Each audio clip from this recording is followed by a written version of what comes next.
Okay. Hey, good morning. Happy International Axe Throwing Day. We're chatting axes. It was determined that our emergency response team would enter the house and determine the well-being of that individual. My wife is me. Our deputies received Relationship advice. 3 deputies were struck by gunfire and transported to local hospitals. I should read that at some point. Suspect was also struck by gunfire and transported to local hospital. All right, let's turn that down there. Talking to Jim or James. Ooh, I shouldn't say Jim. James at Auburn Axe. It's International Axe Throwing Day. Also, Theater Thursdays, a new event that we're starting here. Hospital's emergency department treated and released. The Illinois State Police will handle the investigation of the shooting. And the man charged with murder and kidnapping after a bus was hijacked in Atlanta this week was interviewed first by local media about having witnessed a shooting mere hours earlier. 39-year-old Joseph Greer told WXIA of Atlanta. WXIA. Okay. Arrested hours later. Our 911 center at about 4:30. Emergency on a bus that was at 45. Also arrived about 1 minute later. Giants win. Padres win. Our initial call was of a gunman on the bus that was holding hostages and possibly. And there's a lot of baseball scores. Holy cow. And Dodgers lose. Kapow. The bus driver. All right. As the mayor has stated, one individual has died of injuries which we believe to be a gunshot wound. My heart goes out Whole to family. the family of one individual that is All right. deceased at this time. My heart also goes out to the individuals that had to We're doing community events. Across multiple jurisdictions this evening that was on this bus here. And also earlier today, we had individuals at the Event flyer is attached. Mall downstairs at the food court that were shot by another individual. The bus passenger died at the hospital. Atlanta police identified him Wednesday as 58-year-old Ernest Bird Jr. The bus driver was also taken to a hospital for treatment. No further injuries were reported. Greer had previously been arrested 19 times Rose and had felony McHenry. convictions, meaning he should not have. Friend of the show, Rose McHenry, is having a book signing June 15th. We are just getting started. This Saturday, June 15th. You can always reach out to me. Tomorrow's the 14th. Anytime across the board on social media. I'm at Matt Ray Tuck. Right. You're listening to America's First News. Grab the coffee. Let's go. At the Wild Eye Pub in Grass Valley for music games prizes. Did you know that healthy orange make a jazz? I'll be reading. She'll be reading anecdotes from her new book, Tales from a Road Ranger. No one really knows what a park ranger truly does.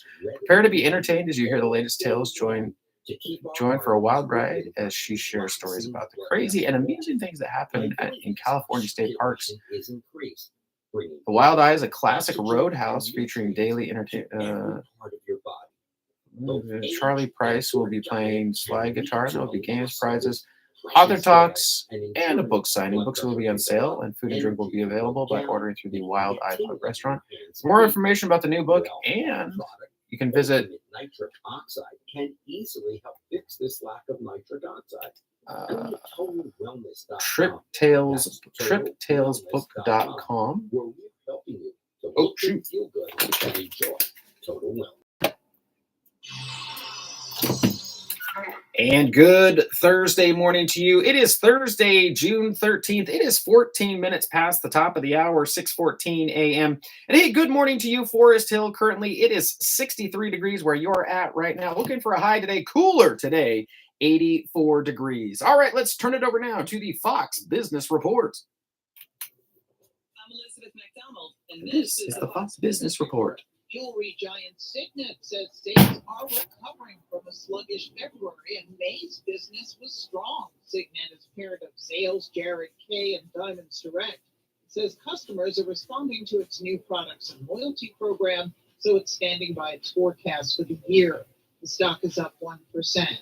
Wall Street will be reacting today to the producer. All right.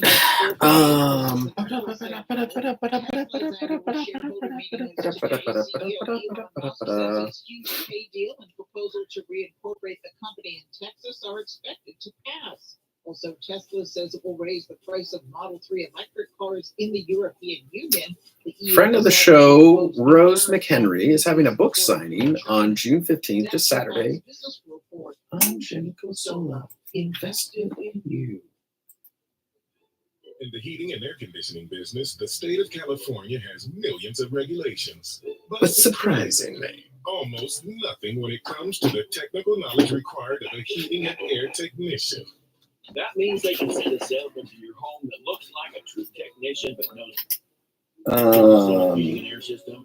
His only focus is to sell you a new one. That'll never happen with Big Mountain's 2-for-1. Expensive two-part service of both your furnace and your air conditioner with a written guarantee against breakdown, or the service will be free all year long. It will cost $78 or save $2,500 on a brand new heating and air system plus an additional $500 rebate. Replace your old R22 system. Details at 916-378-6270 or BigMountainAir.com.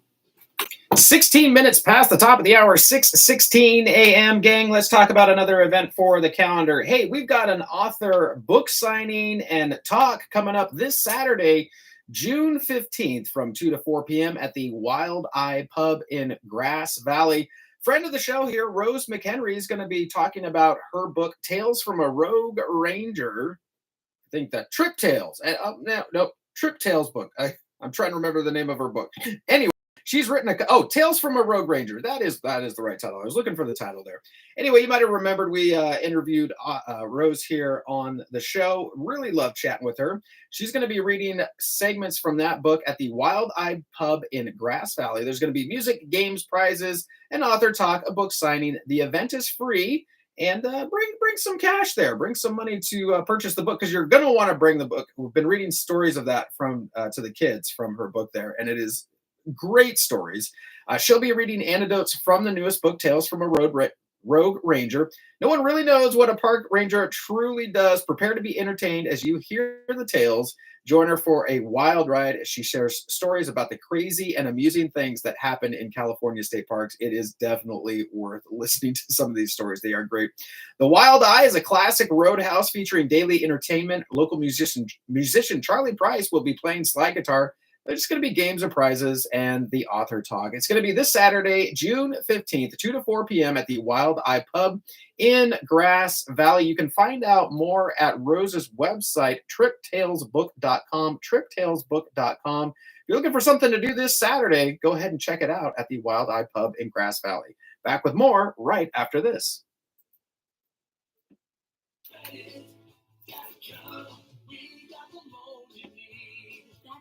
Shouldn't stop you from getting a new car.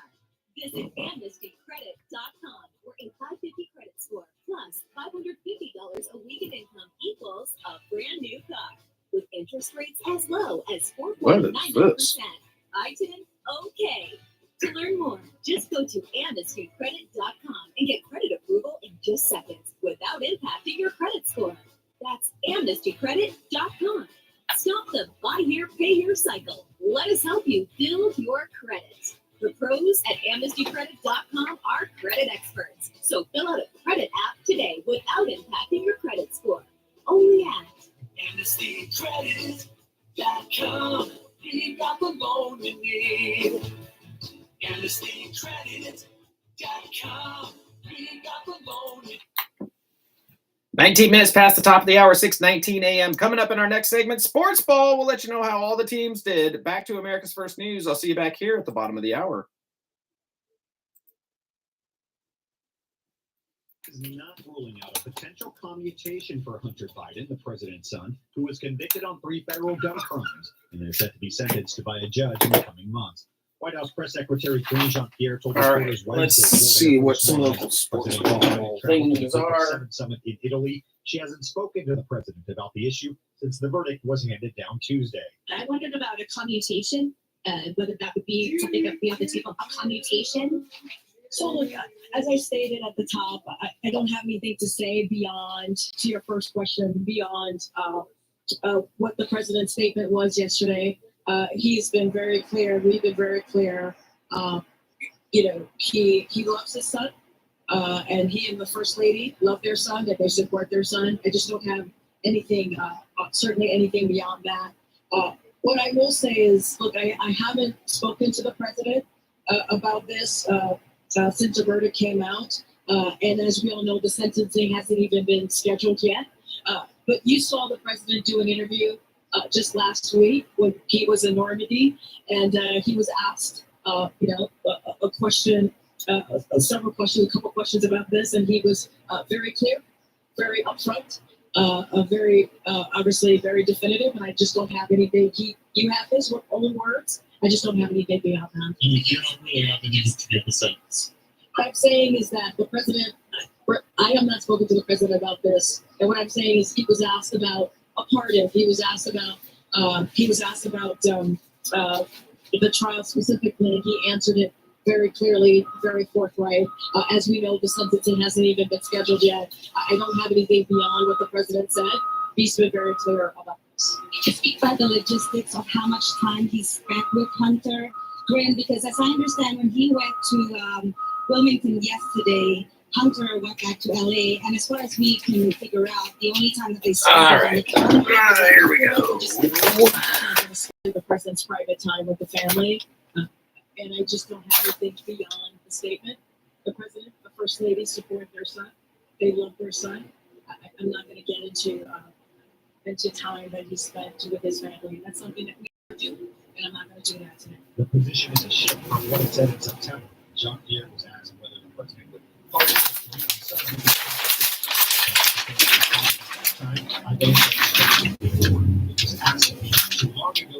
Anson A-Roz's season is over, but the Placer High School graduate put on a show at the College Station Super Regional in the NCAA Division I baseball tournament last weekend. A-Roz and the Oregon Ducks squared off with number three Texas A&M in a best-of-3 series for a berth in the College World Series. The Aggies swept the Ducks in 2 games, but A-Roz would shine for Oregon. The sophomore slugger opened the scoring in the first inning of game 1, blasting a 2-run homer. A-Roz also picked up an RBI single in the second inning that put the Ducks on top 4-3, but Oregon lost 10-6. Still, cool to hear.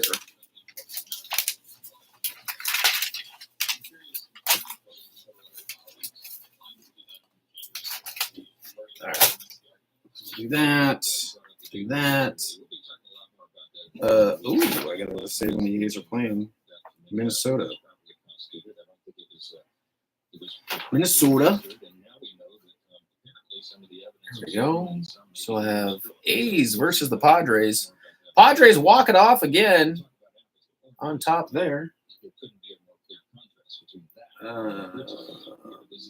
Let's go to today is Thursday, June 13th. Amended Placer housing element release. This is from the Auburn Journal. Placer County released its amended 2021 through 29 housing element Wednesday for public review. The amendment includes the Placer County Board of Supervisors' May 21st approval of 13 sites in the Dry Creek, Sheridan, Penryn, Granite Bay, and North Auburn communities to yield 1,078 units to be rezoned at 20 to 30 units per acre on privately owned properties. The amendments also include the board's May 28th approval to rezone 2 county-owned lots at 4242 Cincinnati Avenue for affordable housing units for an additional 250 units. To meet its shortfall of 1,219 low-income units, the rezoning allows Placer to yield 1,328 units with a 109-unit buffer. The housing element website notes changes to the amendment that are shown in red beginning on page.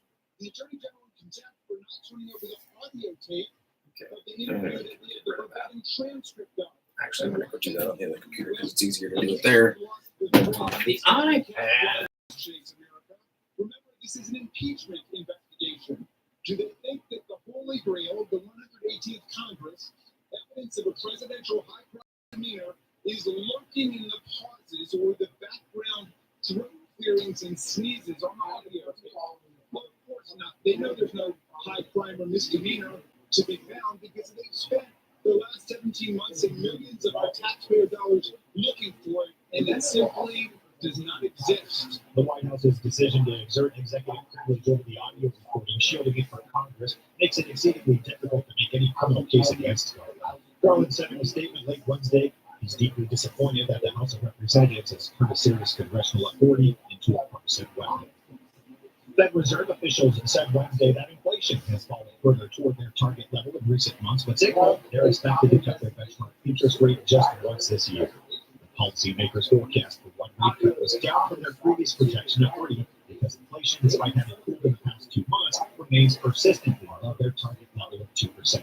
Fed Chair Jerome Powell. Although GDP growth moderated from 3.4% in the fourth quarter of last year to 1.3% in the first quarter, private domestic final purchases, which excludes inventory investment, government spending, and net exports, and usually sends a clearer signal on underlying demand, grew at 2.8% in the first quarter, nearly as strong as the second half of 2023.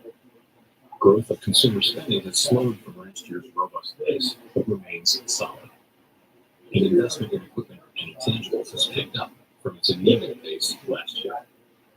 Improving supply conditions have supported resilient demand and the strong performance of the U.S. economy over the past year.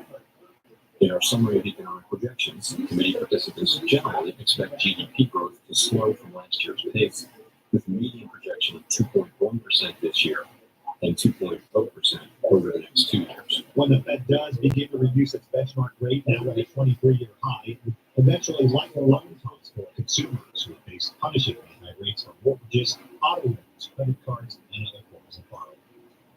Commercial shipping for the Port of Baltimore is expected to return to normal levels next month, according to officials, after the channel fully reopened this week for the first time since the collapse of the Francis Scott Key Bridge in March. Governor Wes Moore. I've been waiting to say this for every day for the last 11 weeks. Now, the Fort McHenry Channel is fully clear and the Port of Baltimore is reopened for business.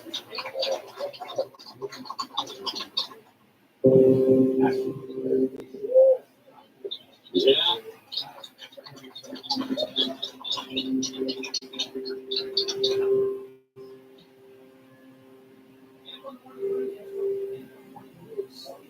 That's a beautiful sound. Many shipping companies rerouted cargo to other ports following the deadly collapse in March. It halted most maritime traffic through Baltimore's busy port as crews worked around the clock to clear an estimated 50,000 tons of fallen steel and concrete from the Patapsco River. The port, which processes more cars and farm equipment than any other in the country, is expected to be operating at full capacity by mid-July. America's First News will be right back. In a study, it was found that 33% of 44 herbal supplements had no trace of the advertised herb. Don't let that happen to you. Hi, this is Dr. Mitch.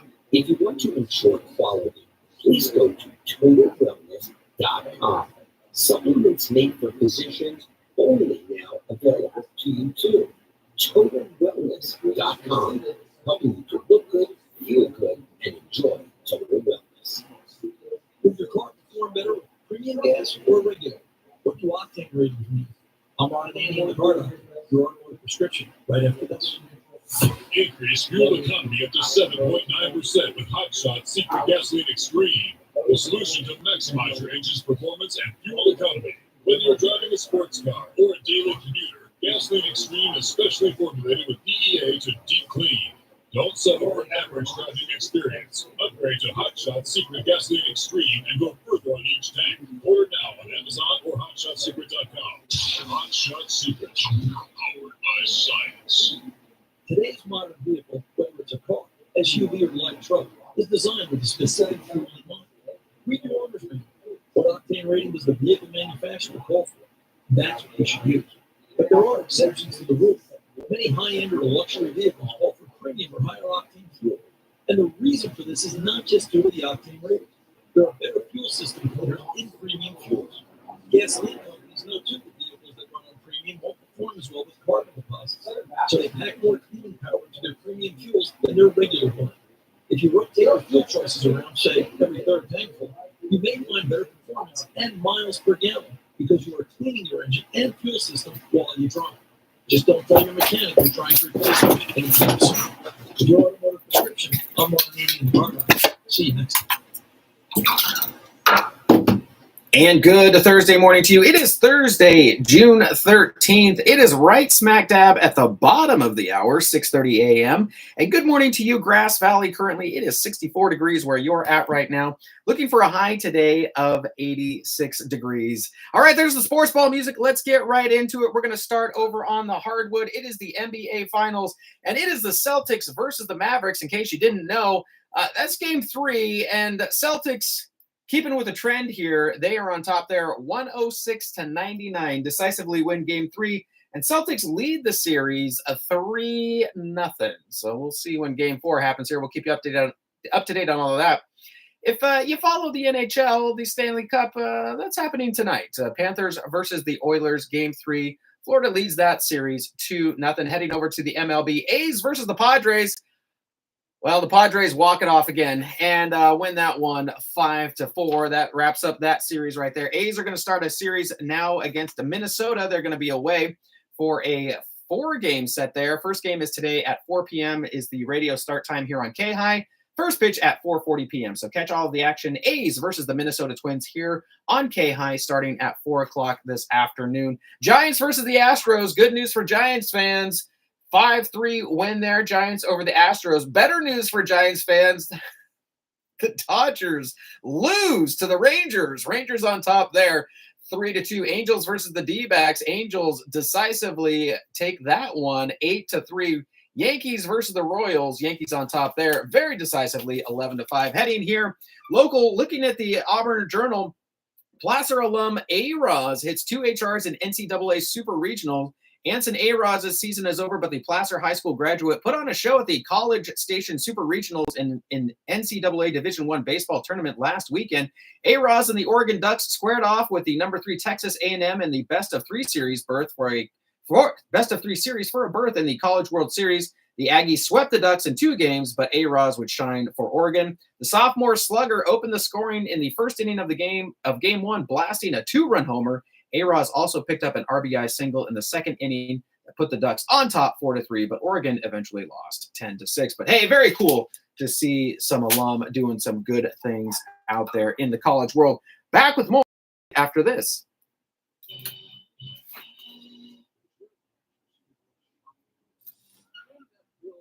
Hey, everybody, talking so fast because I'm running out of time here.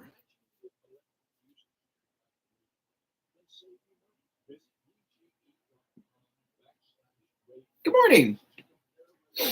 Thanks for joining in. Timmy, make it quick. You're up.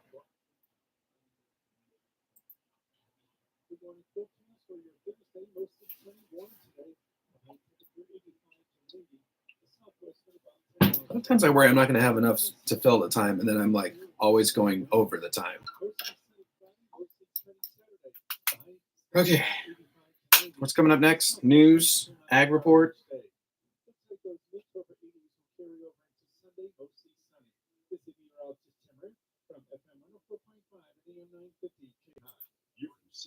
And every day they steal from you.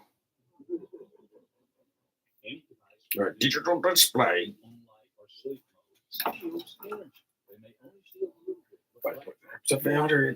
It adds up and you pay. Stop energy theft. Computers when not in use. Use of power strip for charging. Turn off, strip off when done. Stop energy thieves and save. Brought to you by Pioneer Community Energy. 34 minutes past the top of the hour, 6:34 a.m. Coming up in our next segment, we're going to have your KAHI News, your California Ag Report. Lots of good stuff. A couple of guests joining me today. I'll tell you more about that. Back now to America's First News. I'll see you back here in just a little bit.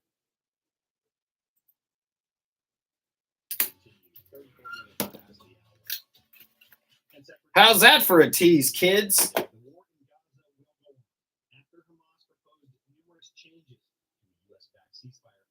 Some of which he said were unworkable.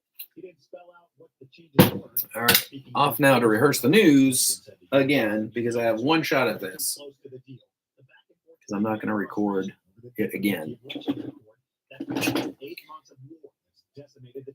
Oh, what am I going to announce at the top? Hang on. Hold up. Hold up.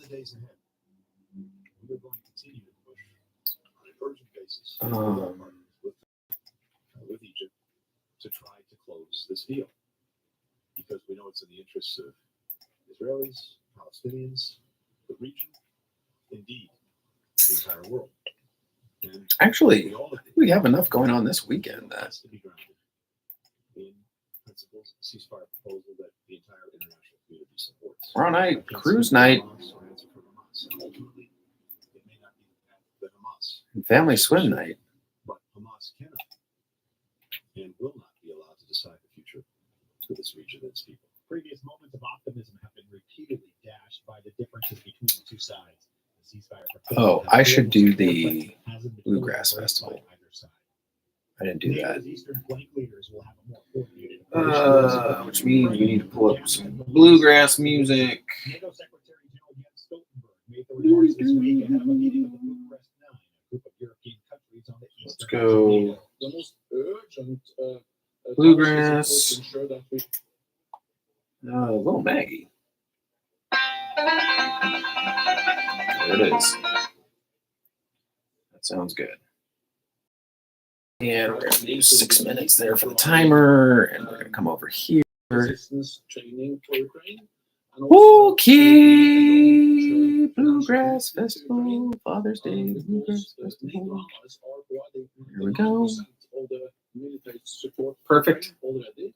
And that, I think, it makes sense to have Check the NATO text messages. coordinated role. Also to prevent the gaps and delays we saw during the winter.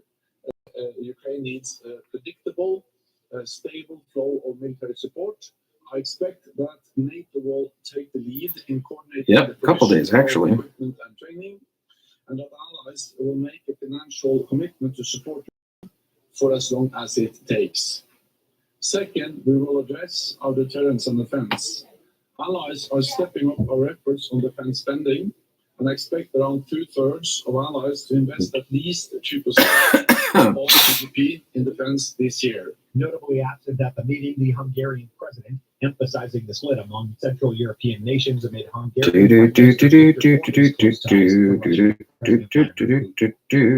survivors and relatives of the victims of the 2016 Pulse nightclub massacre. Oh, that's nice.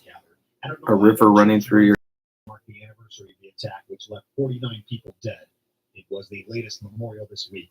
Orlando Mayor Buddy Today marks 8 years since the Pulse tragedy. We just had the reading of the names and ringing the bells to honor the 49 that perished that night. Today is about remembering those, but also supporting the families and the survivors and making sure that we always remember them. There's still people that are in pain.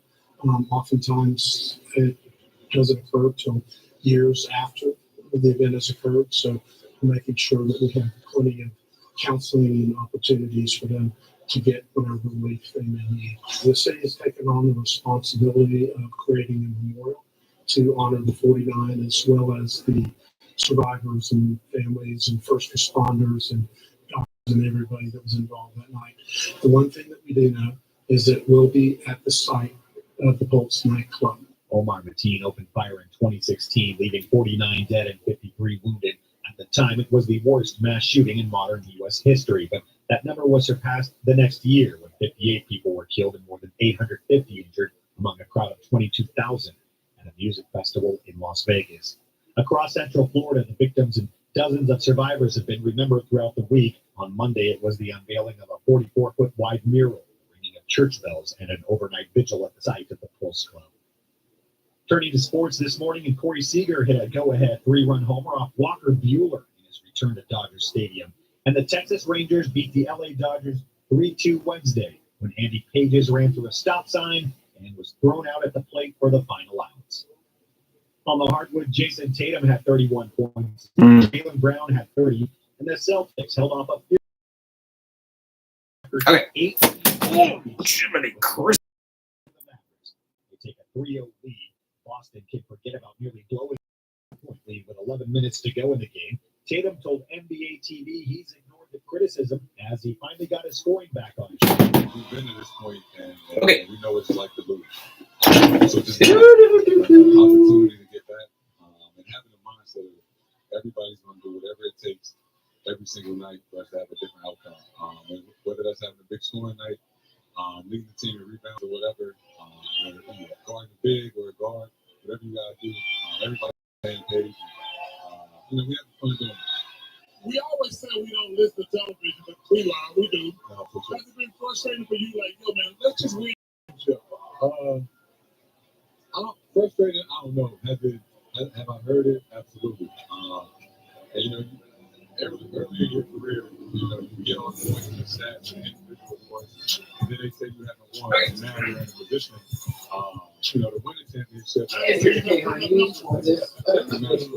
Luka Doncic fouled out with 4:12 remaining when a challenge was unsuccessful before Kyrie Irving, who scored 35 points, hit a jumper to get Dallas within one.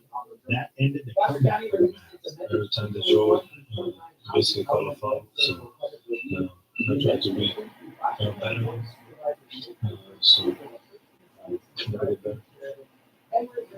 Like how they want to find just take us through your emotions. And you're found every day when you see the team trying to find things. We had a good chance. Of course, just didn't get it. I wish I was out there. Down 0-3, Mavs coach Jason Kidd says the team will have to take a one game at a time mentality and make through everything they have in the Celtics. Yeah, I think that's what we talked about this evening after the game was, just one possession at a time. Watch film tomorrow and get ready to try. We're trying to find someone come off the bench and give us a spark. It doesn't always have to be someone making a shot. I got the guys that play tonight. Help us get the lead or get back into the game. When you look at some of the guys who played, we got good looks. Some of them made them, some of them didn't. But I think the group that played there, once that group got away from us, just showed the group kept playing. I think that was great during the timeouts.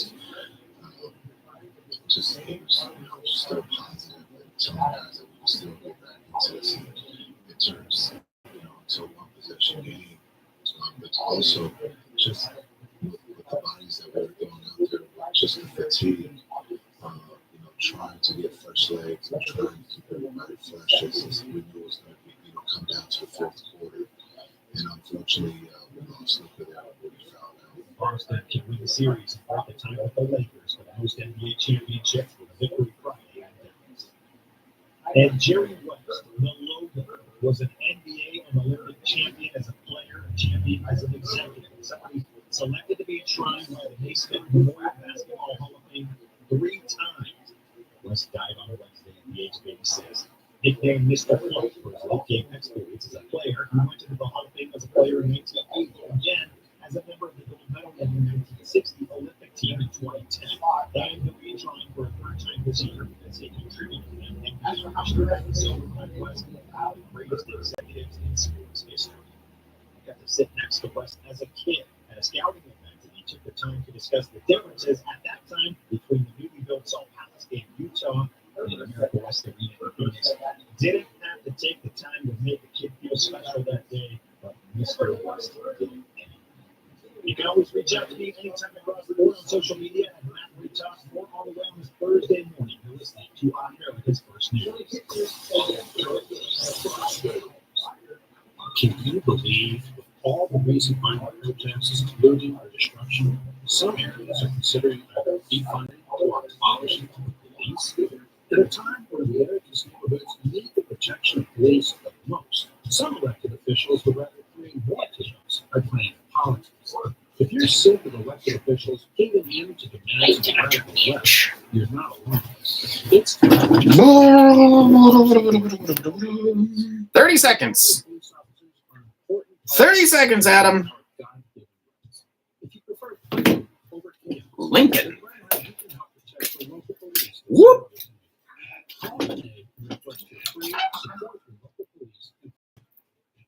15 seconds, Adam. That's 800 GBS. Woo!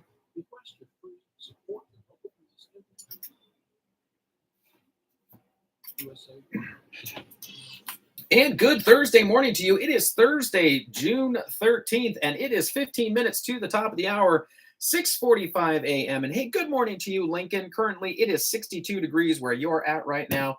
Looking for a high today, a little bit cooler than yesterday. High today of 90 degrees. All right, gang, we've got to talk about another event for the calendar. We've been talking about this for a little bit now. It is the California Bluegrass Association's Father's Day Bluegrass Festival. It is happening. What's today? The 13th? It's starting now. Boy, it might not be too late to still get in on that. June 13th through the 16th. So all through this weekend, it is happening. It is the Father's Day Bluegrass Festival happening at the Nevada County Fairgrounds in Grass Valley. You can find out more at fathersdayfestival.com. The California Bluegrass Association's 49th annual Father's Day Bluegrass Festival is adding a pair of special shows to keep the music going after Friday and Saturday. So there'll be something on Sunday as well. Their festival is slated for new activity, preschool family jams. It's a 4-day camping festival taking place again this weekend and is presenting top national, regional, and local bluegrass artists to the beautiful Sierra foothills at the Nevada County Fairgrounds. If you've not been to the Nevada County Fairgrounds recently, you need to go. It is beautiful up there in Grass Valley. You can find out more at fathersdayfestival.com, fathersdayfestival.com. Again, it's starting today. All this weekend, 3 stages of music, midnight shows. It's a 4-day camping extravaganza. Father's Day Bluegrass Music Festival. Check it out at fathersdayfestival.com. Back with more after this.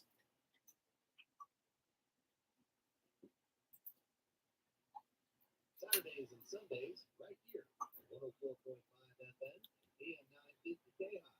Join Frank and his friends. Tony Bennett.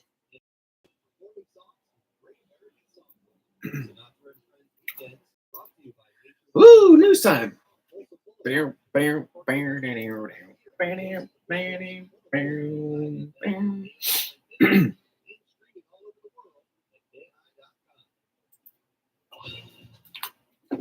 here's your KAHI news for this Thursday, June 13th. I'm Chris Quant.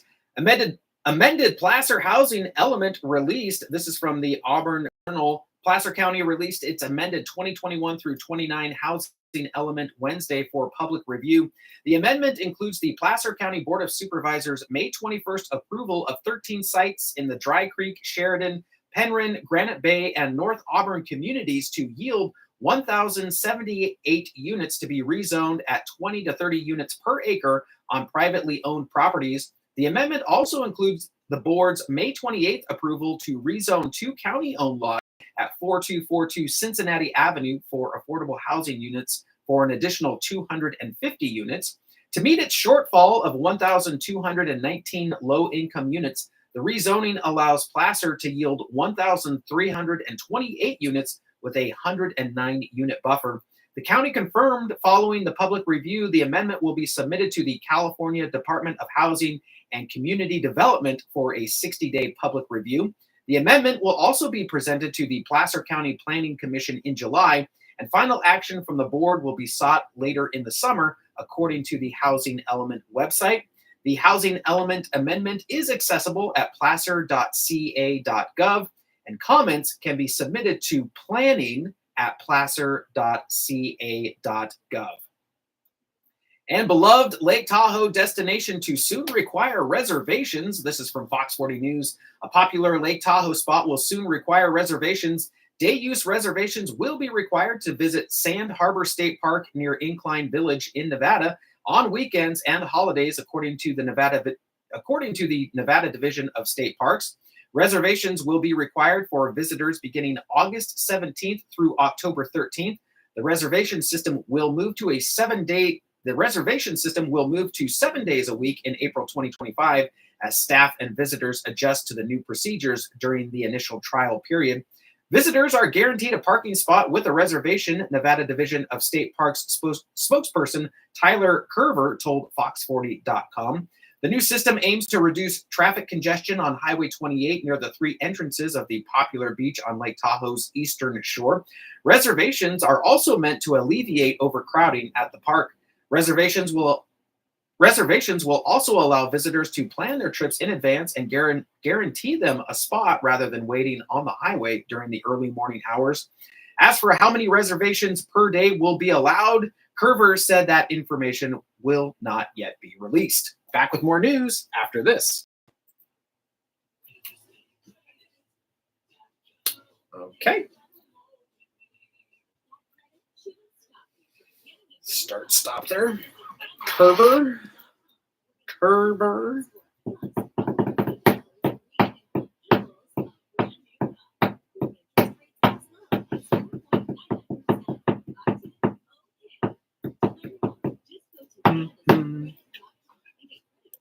How is this an Auburn Honda commercial?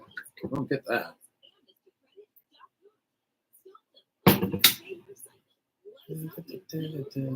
Bum, bum.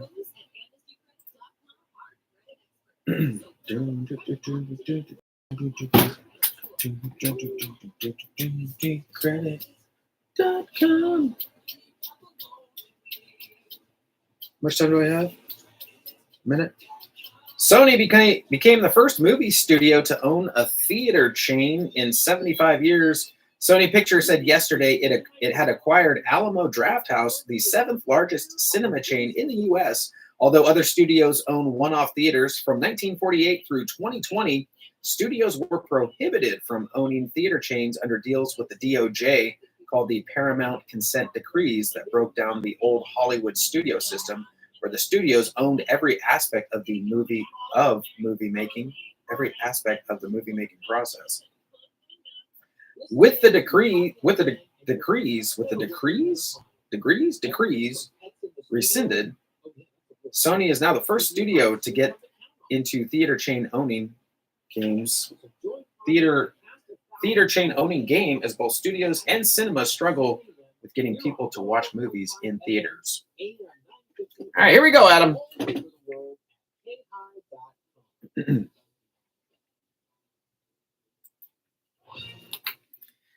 Continuing now with your KAHI news from the Morning Brew, Sony became the first movie studio to own a theater chain in 75 years. Sony Pictures said yesterday it had acquired Alamo Drafthouse, the 7th largest cinema chain in the U.S. Although other studios own one-off theaters, from 1948 through 2020, studios were prohibited from owning theater chains under deals with the DOJ called the Paramount Consent Decrees that broke down the old Hollywood studio system where the studios owned every aspect of the movie making.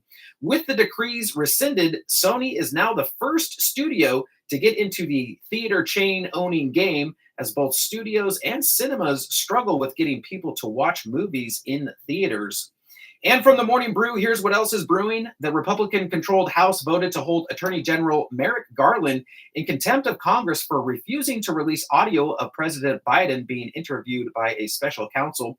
Florida Governor Ron DeSantis declared a state of emergency as dangerous flooding occurred in the southern part of the state, including Miami and Fort Lauderdale. The G7 summit begins today, and it'll include the Pope speaking to world leaders about AI.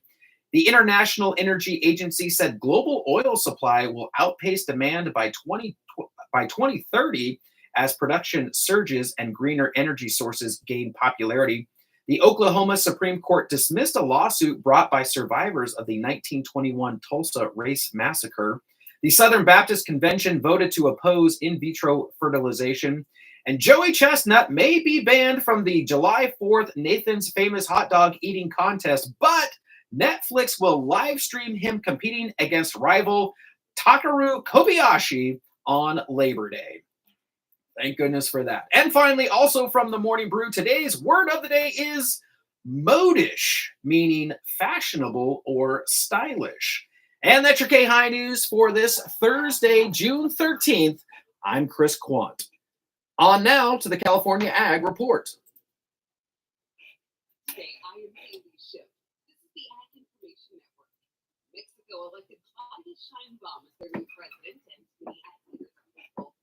Okay. Okay, we got that. Kaboom! Search.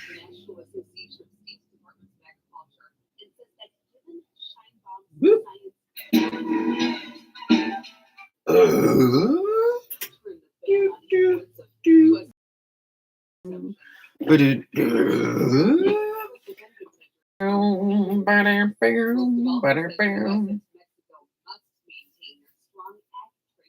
Safety is important to us. That's why we use end grain targets surrounded by rubber mats to decrease bounce back if you miss. You can throw safely every time. Okay. But what if the axe slips out of your hand and goes backwards the other way? Play some darts while you wait or grab a beer with some friends. We've created a space for everyone to enjoy, even if throwing axes isn't your thing.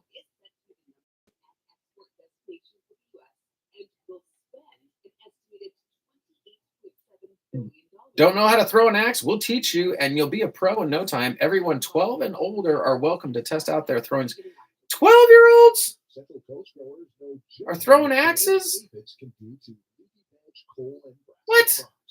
Versus insecticide from BASF makes all visible aphids disappear thanks to a unique single and targeted mode of action. Let's get the aphids response to this simple, effective solution. Why are the handles mostly wooden for axes? Most of axes are fitted with wooden handles. Do you know why that is? Well, there's several reasons. Wood is a long-term, well-available material that is flexible and easable to work with. It can be shaped to fit the head of the blade. Well, farming. It's easy to find them during the day, as most farmers are behind the wheels to pick up track of farm equipment with the radio on. Another advantage of harder wood is that it absorbs the impact of the blow, which ultimately makes it less demanding for the user. The wood that is used relatively most often for axe heads is hickory. It's been found to have the best balance of strength and flexibility. Hickory wood is hard enough, but at the same time will not break at the first opportunity. The handles can both be straight and curved. Can the axe be used as a hammer? An additional blade, axe head, blunt part. Some axes have notches. Some models of axes have a head equipped with a notch. These notches have various uses. One is a blade that are used as primary designed for pulling nails out of wood. Oh. At the same time, the small notch is able to lighten the axe blade slightly to improve balance. Why are axes painted? Some axes have a painted head or at least part of it. Also, the color is often distinctive for several reasons. First is safety. A red or otherwise distinctive painted axe head is easy to see at a glance. It's less likely to injure you. There's also the reduced likelihood of losing your axe. Well, that's a good point. All right. Give ABT a call. Reach us at 530-230-9004 for excellent service. It really is as easy as ABT.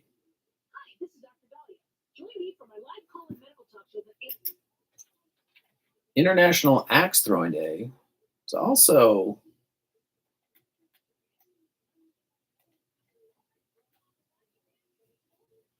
all right. Also, what are we going to talk about?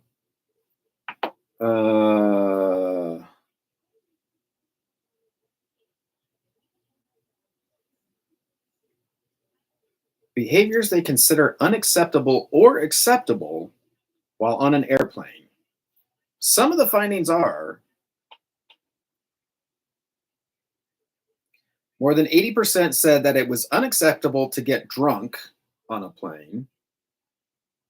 Some would say bringing snakes on a plane as well. Ooh.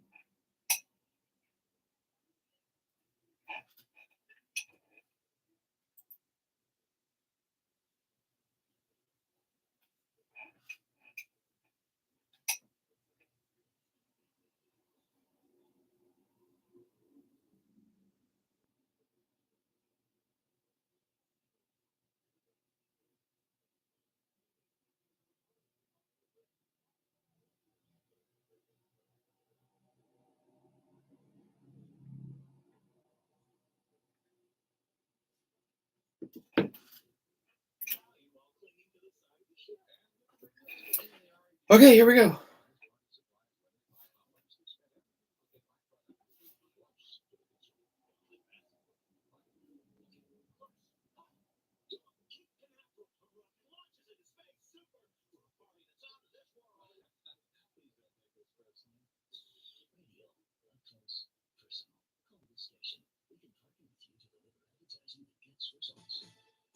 Oh, nice timing. Ha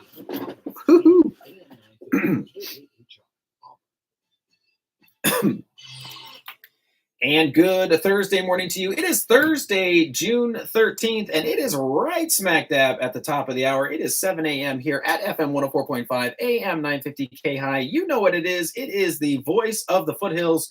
Chris Quant with you here in the morning down in beautiful Studio A in the KAHI studios here in downtown Auburn, coming to you from the State Theater. Speaking of the State Theater, Kristen from the State Theater, it's Theater Thursdays. We're starting a new thing here where Kristen's going to come in. Not Kristen, excuse me, Christine is going to come in. We chatted with her on Friday for a little bit about these cinemas and cocktail. Great event over the last weekend. A lot of money raised for the State Theater. Got to see, images. If you didn't know what's going on there, 100-year-old theater, beautiful theater.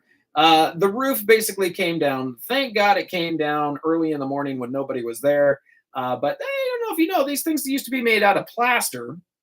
It's the material that they had at the time. There was a mesh netting up there, and it started to let go a little bit, and that was kind of just a chain reaction. It all came down, and I thought maybe a part of the theater, the roof fell down. Like, no. Like, most of it inside of the theater there fell down all over the chairs. There was asbestos, so they had abatement. They had to get in there. They had to clean it up. They had to take everything out. They've had to replace a ton of stuff. So looking forward to talking to Christine about how it's going, talking about the theater, talking about events that are coming up. So remember, just support.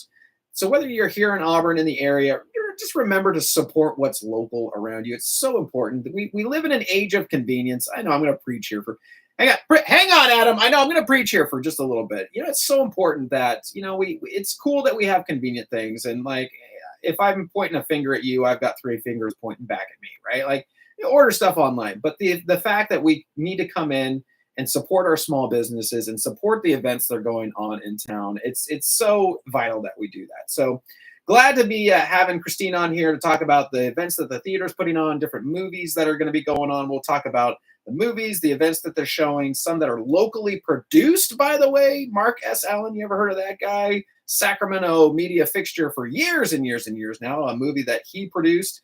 That was filmed locally here. I think we'll be talking about that. So more to come there as well.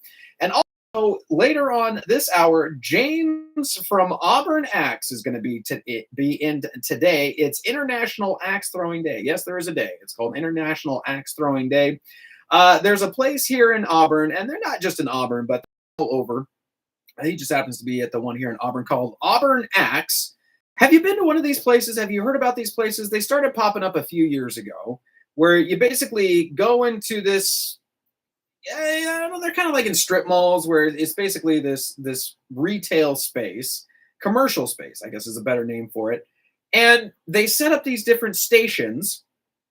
And what you do is you're given a few axes and you throw these axes at targets.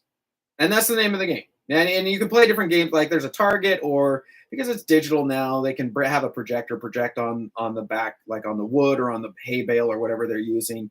So you can play like tic-tac-toe, like throw an axe at the different square, and you did that. So anyway, there's lots of variations that you can do. But I wonder who came up with this idea of like, let's just invite the public in, a bunch of people in a enclosed space with axes, and also, we're going to serve alcohol at the same time. And this is just going to be a recreation activity.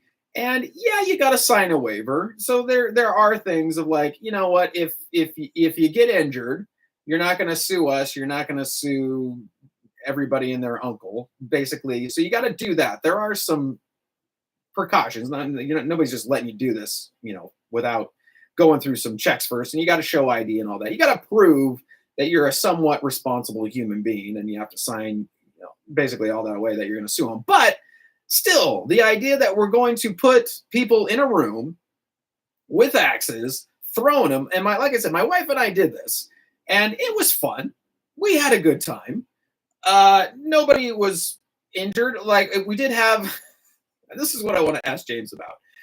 We did throw it, and when you're new to throwing it, and they teach you how to do it, so they're not just like handing you an axe. So like, I'm not trying to say like this is just some rogue thing where people are just throwing wherever they want to. Like, they teach you how to throw it, and let's just hope that society doesn't break down in this room. But if you're new to it and you don't hit the target right, I did have an axe bounce back to me.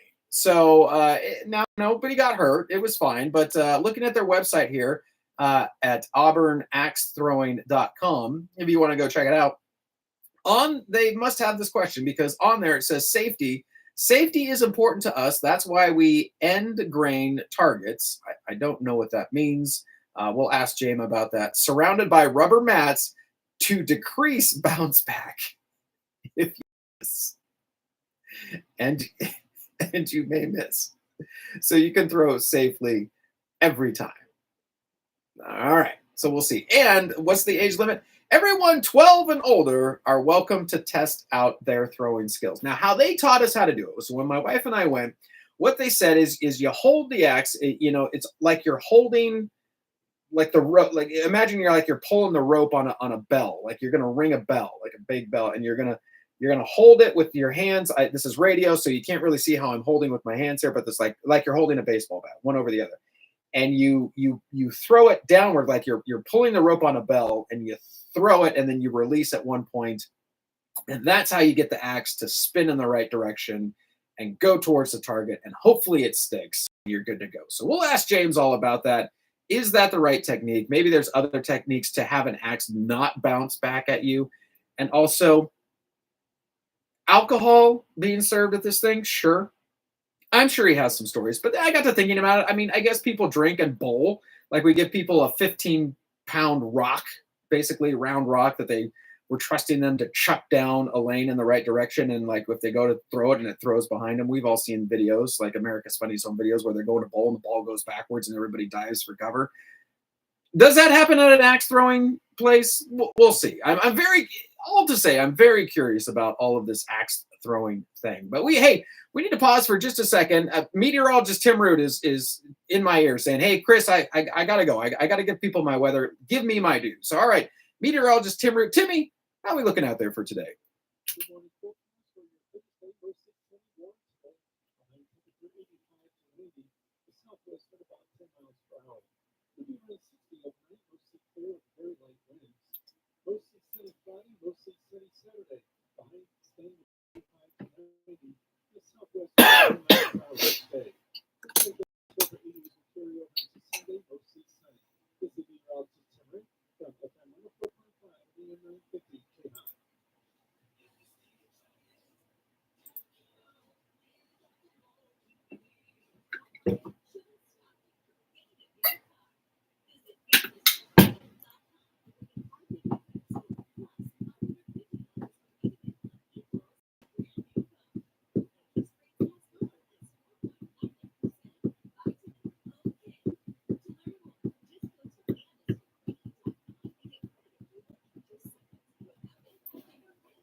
Nine minutes past the top of the hour at 7:09 a.m. Right before the break, we were talking about International Axe Throwing Day. Again, I'm going to have James in here from Auburn Axe come and tell us all about this craze that's going on right now, where you just go into this commercial space and you pay to throw an axe, and also alcohol is being served at the same time, which is just baffling to me. But again, we'll kind of sort that all out with James. I was interested in saying, hey, never think about an axe as a tool. It's not something that a lot of us use most days, but obviously it was a very important tool throughout history. Abraham Lincoln said, give me 3 hours. If you give me 3 hours to chop down a tree, I'm going to spend 2 of those hours sharpening my axe. So an important tool. But I was kind of wondering some fun facts about axes. And the first question is why are the handles mostly, now there's not all, but why are they mostly wooden? Well, wood is a long-term, well-available material that is flexible and easy to work with. It can be shaped to fit the head or the blade of the axe and fit well into it. The wood of the handle should not be soft so that it can't withstand harder blows and does not crack. Another advantage of the harder wood is that it absorbs the impact of the blow, which ultimately makes it less demanding for the user. And the wood that's used relatively most often for axe head, here's a fun fact for you, if you didn't know, now you know, is hickory, as it has been found to have the best balance of strength and flexibility. Hickory wood is hard enough, but at the same time will not break at the first opportunity. So if you're out there, if you got an axe, probably made out of hickory wood. Hey, we're going to take a break. When we come back here, a poll was sent out to Americans here, and asking about is from YouGov, and it recently asked Americans about airplane behaviors they consider acceptable or unacceptable. Interesting. You might be able to guess, and as someone who travels for work and has spent quite a few hours on an airplane, I found this fascinating. If you spend any time on a plane, you might find this fascinating as well. We'll go back, we'll break here for just a little bit, and then find out the results of this survey right after this. Sometimes better life brings more. While serving in Iraq, an IED took both my legs, but didn't take my spirit. As America's Veteran Space Challenges, DAV is there. My name is 26-year Army veteran. With the right support, more veterans can reach victories great and small. DAV helps veterans like me get all the benefits they've earned, and that can be a life changer. DAV provides a lifetime of support to veterans of every generation, helping more than 1 million veterans each year. Today, I'm an entrepreneur, photographer, and public speaker. But there's more to be done and more victories to be won. With the right support, there are no limits. My victory is just being the best that I can be. Rick Gadsden, thank you for your service. Your victories inspire many more. Support more victories for veterans. Go to DAV.org. 12 minutes past the top of the hour, 7:12 a.m. All right, right before that break there, we're talking about a polling site, YouGov, recently asked Americans about airplane behaviors that they consider acceptable or unacceptable. I thought this was really interesting. I thought you might find it interesting as well.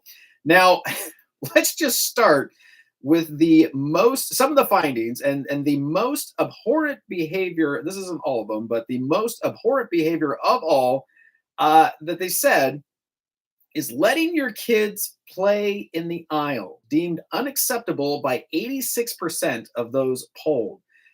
Is there time? Is there room for the kids to play in the aisle? I mean, it is a cattle cart. Everybody's shuffling to get out. I don't ever feel like there's time. Now, I get it. Once you're in flight, kids get a little squirmy. I don't know that I have been on a flight where kids are just running with abandon up and down the aisle, letting them play in the aisle, or if they're playing between the seats. We've traveled with the kids, and my wife will be on one side of the aisle and I'll be on the other side of the aisle with the boys. Like, I get it, but like the kids, I would never think to let my kids play in the aisle. That's never been a thing. All right, how about this one? And this makes a lot of sense. More than 80% said that it was unacceptable to get drunk. Like, yeah, that seems about right.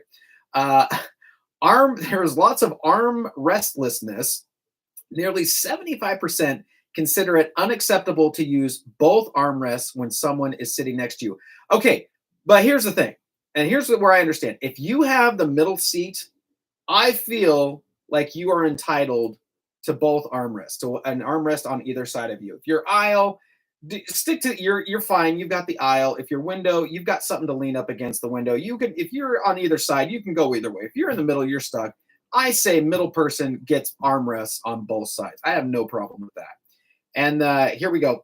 I have to go. 72% said it was perfectly acceptable to wake up a seatmate to use the bathroom, which I would 100% agree with that. That's why I always kind of go for the aisle seat. Like I'm one of those people like, I don't want to bother them. If I have to get up, I don't want to disturb anybody. So I'm just going to sit on the aisle. And I don't mind people bothering me. It's fine. I'm not going to get bent out of shape with that. So some interesting results there about acceptable and unacceptable behavior on a plane. Most of it you can kind of guess, but kids playing in the aisle, I don't think I've ever seen that. Anyway, 14 minutes past the top of the hour, 7:14 a.m. Placerville, good morning to you. 65 degrees where you're at right now. Looking for a high today, a little cooler than yesterday of 87 degrees. All right, let's turn it over now, as we do, to the Fox Business Report.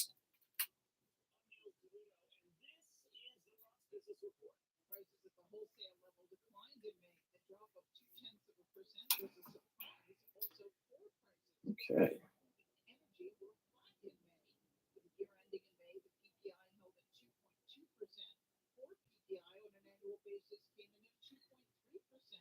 What are we going to announce right now?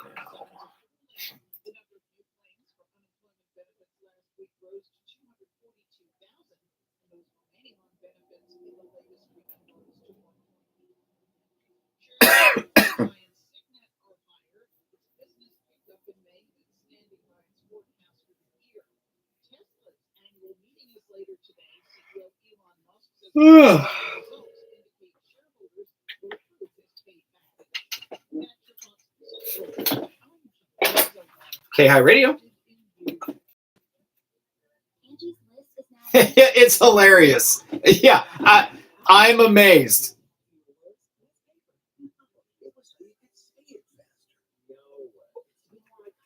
Well, okay, so you have to sign a lengthy disclaimer before you go and do it. So yeah, but yeah. Well, that's. And I guess like we're all making a lot of assumptions when we go into a place like that. That like everybody's gonna behave themselves. Like you have to show ID. You have to show that you're not, just some random person. But anyway, yeah, it's pretty wild. So anyway, I'm interested to talk to James, and we'll get his take on it too. But anyway, Judy, I gotta run. I gotta jump back on the air here. Thanks for calling. All right, bye-bye.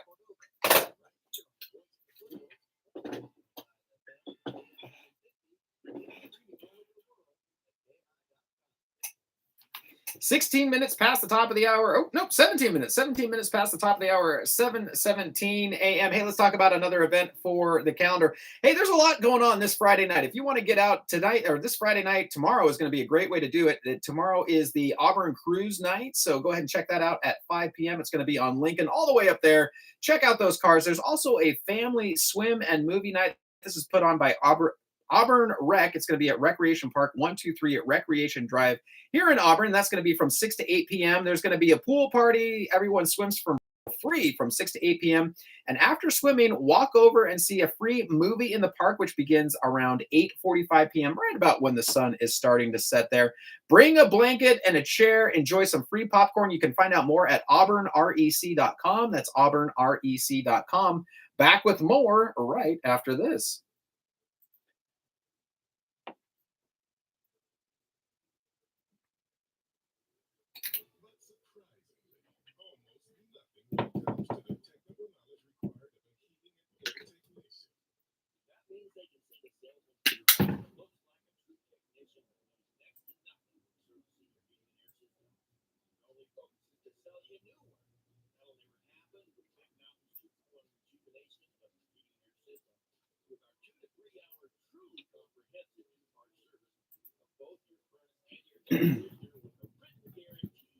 Ooh. Any Axe related dad jokes? Send them in now.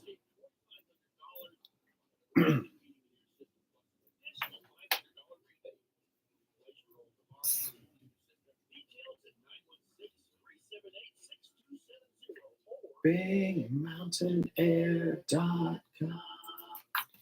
19 minutes past the top of the hour, 7:19 a.m. Coming up in our next segment, your daily dad jokes. That's right, make you laugh, Si. I'm guessing you'll probably roll your eyes. Maybe we'll find some axe-related ones for this International Axe Throwing Day. Off now to America's First News. I'll see you back here at the bottom of the hour.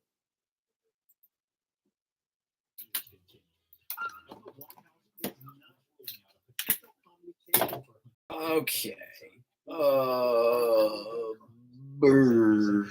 What am I doing? Ooh, Father's Day jokes. Thank you, Linda.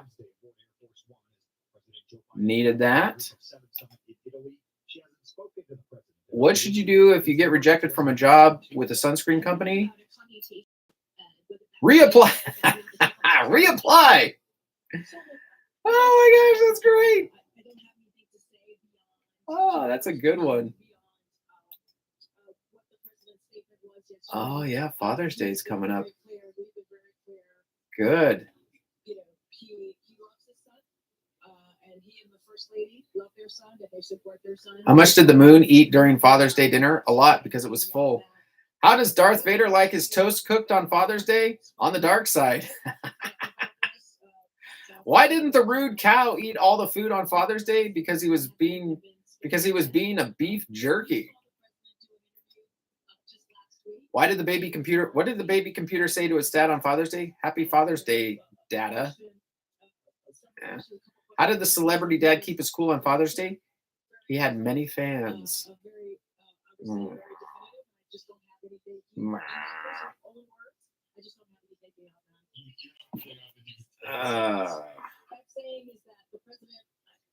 have not spoken to the president about this, and what I'm saying is he was asked about a pardon. He was asked about the trial specifically. He answered it very clearly, very forthright. As we know, the sentencing hasn't even been scheduled yet. I don't have anything beyond what the president said.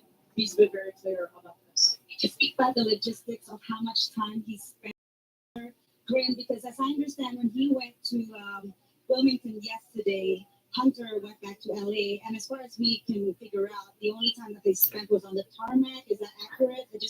I'm just not going to speak to the president's private time with the family, and I just don't have anything beyond the statement.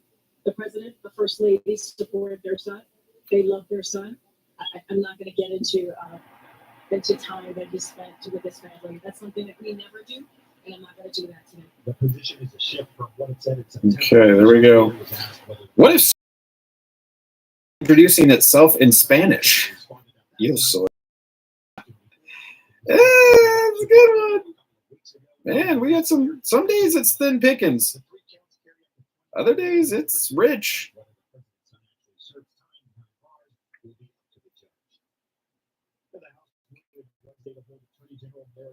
All right.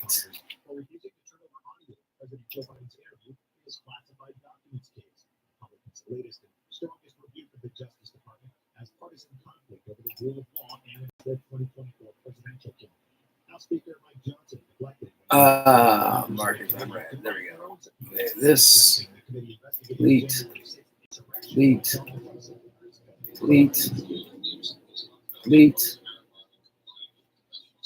It's good.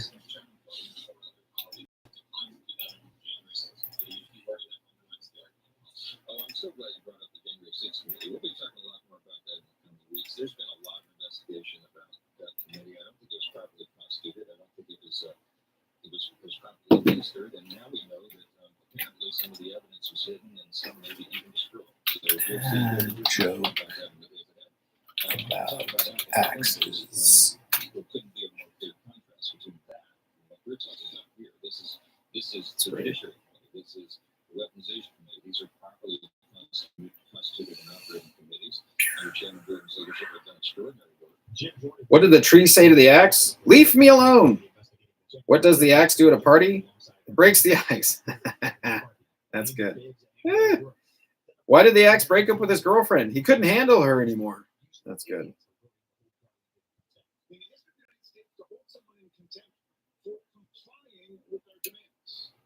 I love it.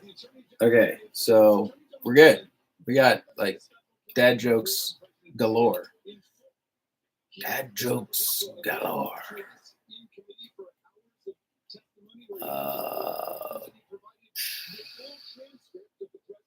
Love it. So we'll have Linda's joke there. What do you call? Maybe I'll save that one. I'm going to save that one. We'll do that tomorrow.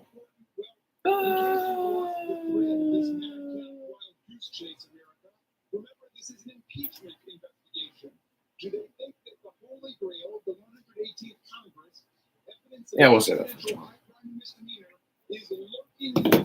Okay. When do I have somebody coming in? 7:30. To be found because they've spent the last 17 months and millions of our taxpayer dollars looking for it, and it simply does not exist. The White House's decision to exert executive privilege over the audio recording shielding it from Congress makes it exceedingly difficult to make any criminal case against Garland.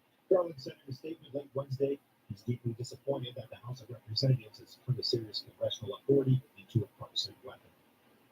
Fed Reserve officials said Wednesday that inflation has fallen further toward their target level in recent months, but signaled they're expected to cut their benchmark interest rate just once this year. The policymakers' forecast for one rate cut was down from their previous projection of 3 because inflation, despite having cooled in the past 2 months, remains persistently above their target level of 2%.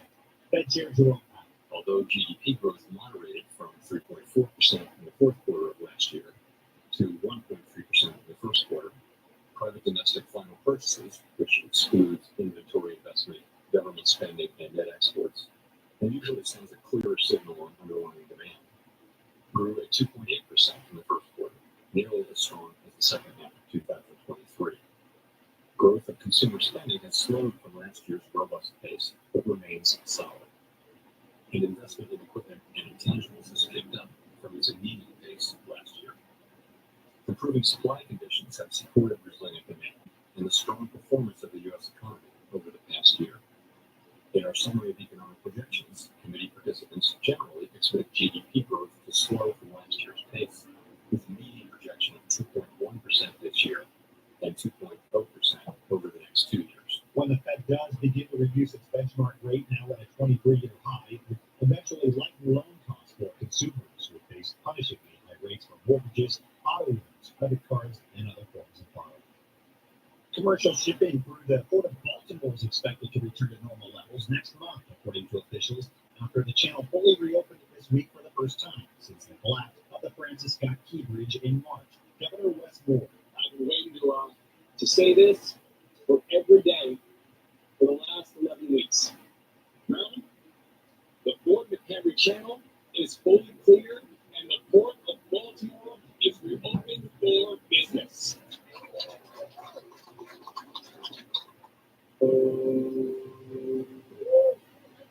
Yeah.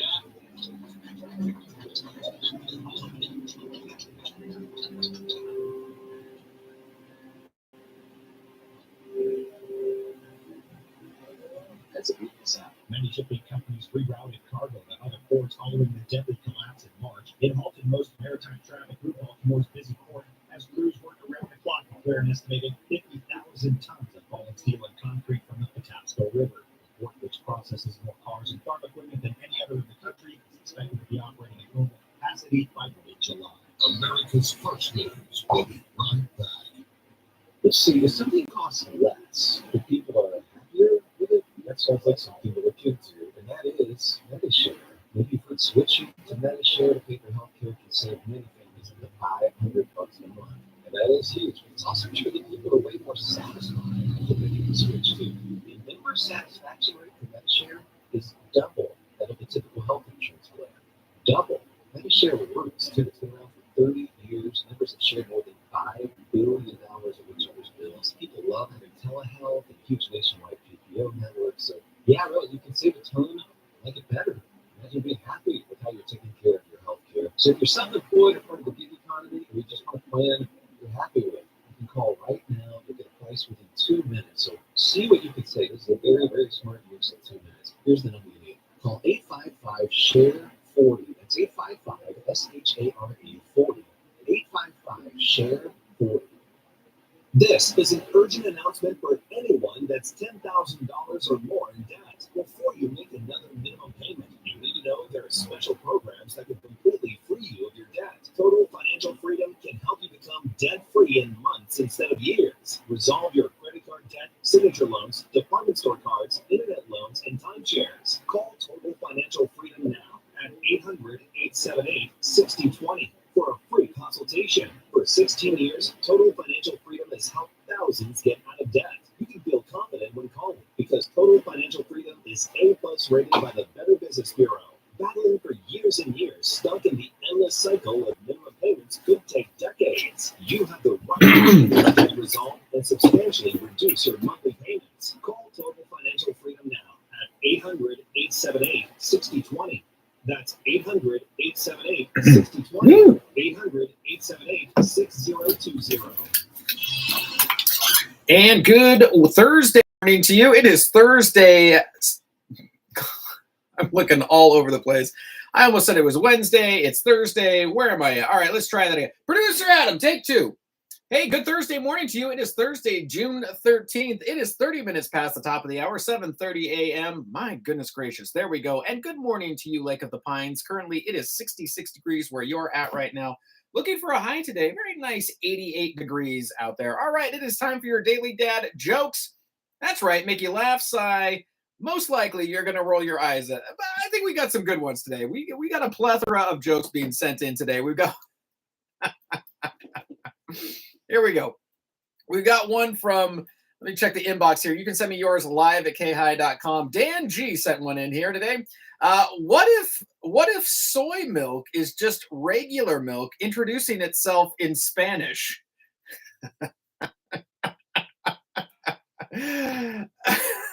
I had to think about that one. That is a pretty good one. A couple here from Emily on International Axe Throwing Day. What did the tree say to the axe? Leave me alone. Well, there we go. And what does an axe do at a party? It breaks the ice. Could also be said for a hammer, I guess, as well. Also, we've got Linda sent in some some Father's Day dad jokes, which has to be the most dad of all dad jokes if it's Father's Day related dad jokes. How about this one? How does Darth Vader like his toast cooked on Father's Day? On the dark side.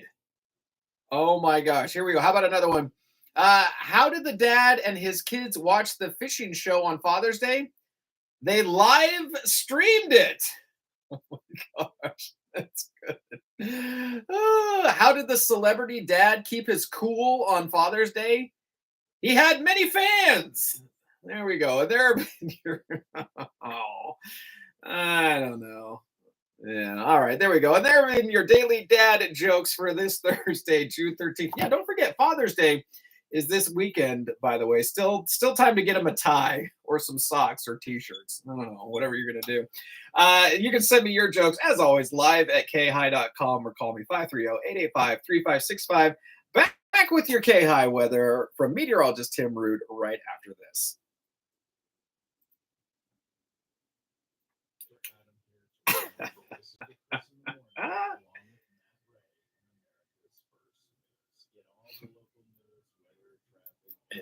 And the plus a healthy dose of daily dad jokes. Chris in the morning with Matt Ray, 6 to 9 a.m. here on FM 104.5 and AM 950 KAHI, the voice of the foothills. I miss it, and neither should you. My goodness, it's early. At McCullough's department store, you don't have to battle for a parking space. Parking is very close to the front door, and you don't need a membership card to get inside to do your shopping. McCullough's, Auburn's department store, has everything you need right now for the warmer weather. Shorts, T-shirts, Levi's, those hand-free slip-on sneakers, and much more, all on sale. So save money, time, and gas by shopping at McCullough's in the Auburn Town Center right off the Valley. Good morning forecast for your Thursday. Mostly sunny, warm today. The high temperature 85 to 90. The southwest. Cutting it close. It'll be around 60 overnight. Mostly clear with very light winds. Mostly sunny Friday. Mostly sunny Saturday. The high staying about 85 to 90. The southwest wind will come out more each day. Looks like those mid-to-upper 80s will carry over into Sunday. Mostly sunny. This is meteorologist Tim Root from FM 104.5 and AM 950 KAHI. 34 minutes past the top of the hour, 7:34 a.m. Coming up in our next segment, James from Auburn Axe is going to join me here in the studio. We're going to talk about axe throwing on this International Axe Throwing Day. Off now to America's First News. I'll see you back here in just a bit. Secretary of State Anthony Blinken said Wednesday the war in Gaza will go on after Hamas made numerous changes to the U.S. ceasefire plan, some of which he said were unworkable. He didn't spell out what the changes were. Speaking to reporters in Qatar. Okay, here we go. Back in a minute.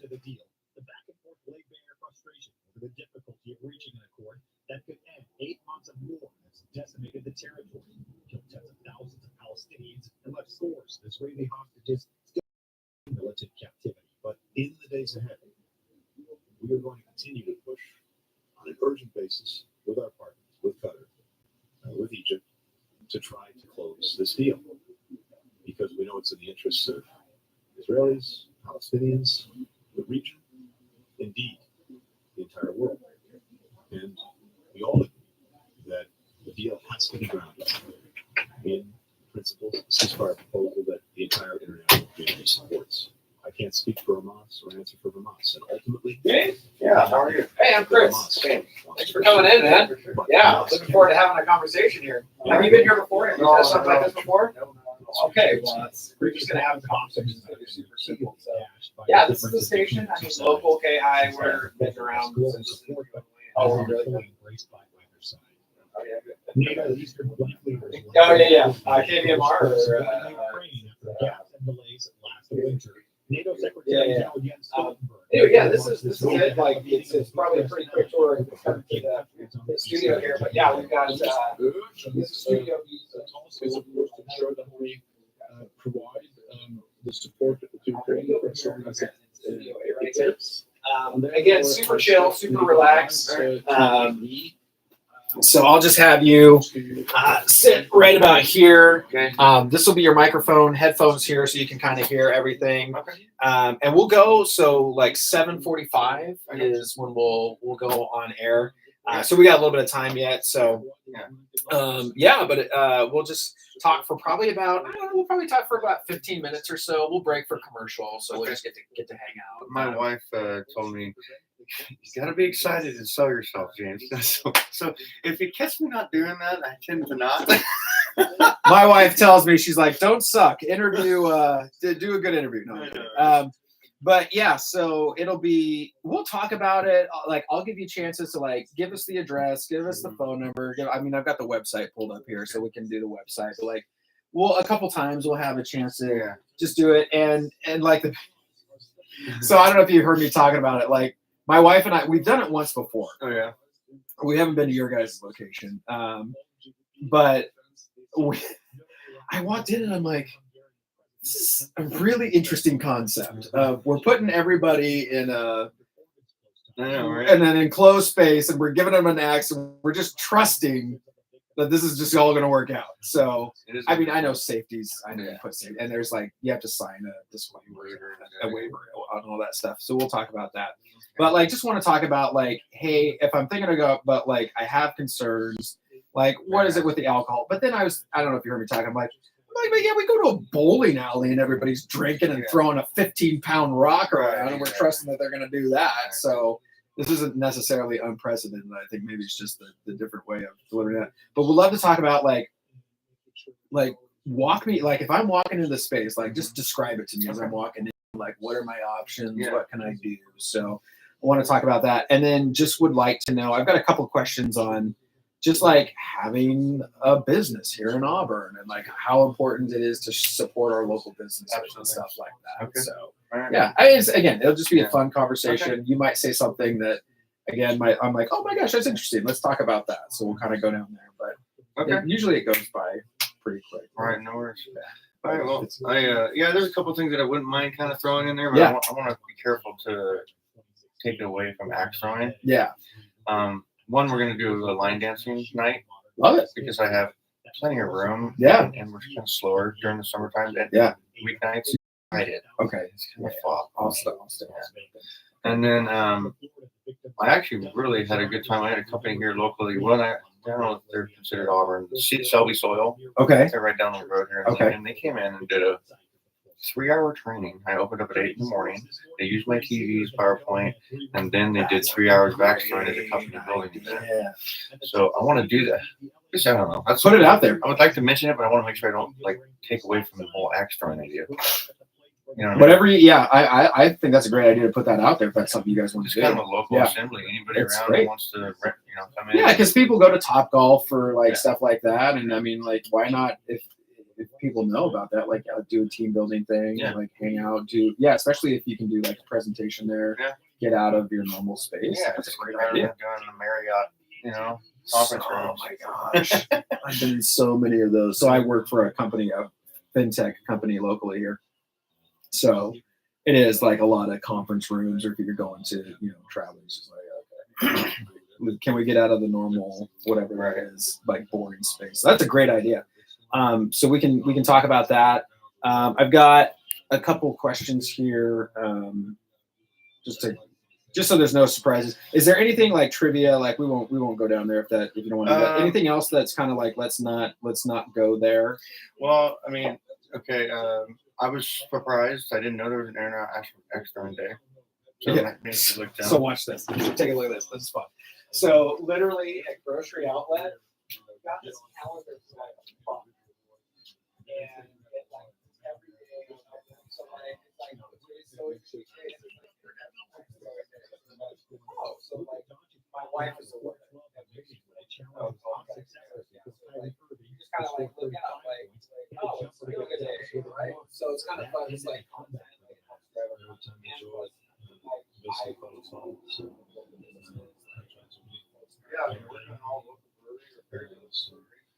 yeah. So let's talk about that. Let's talk about that. Everybody's like beer and axes. Like we'll talk about that. Like because I think that's one of the first things I think if you're cool with that. But yeah, again, it'll be super fun.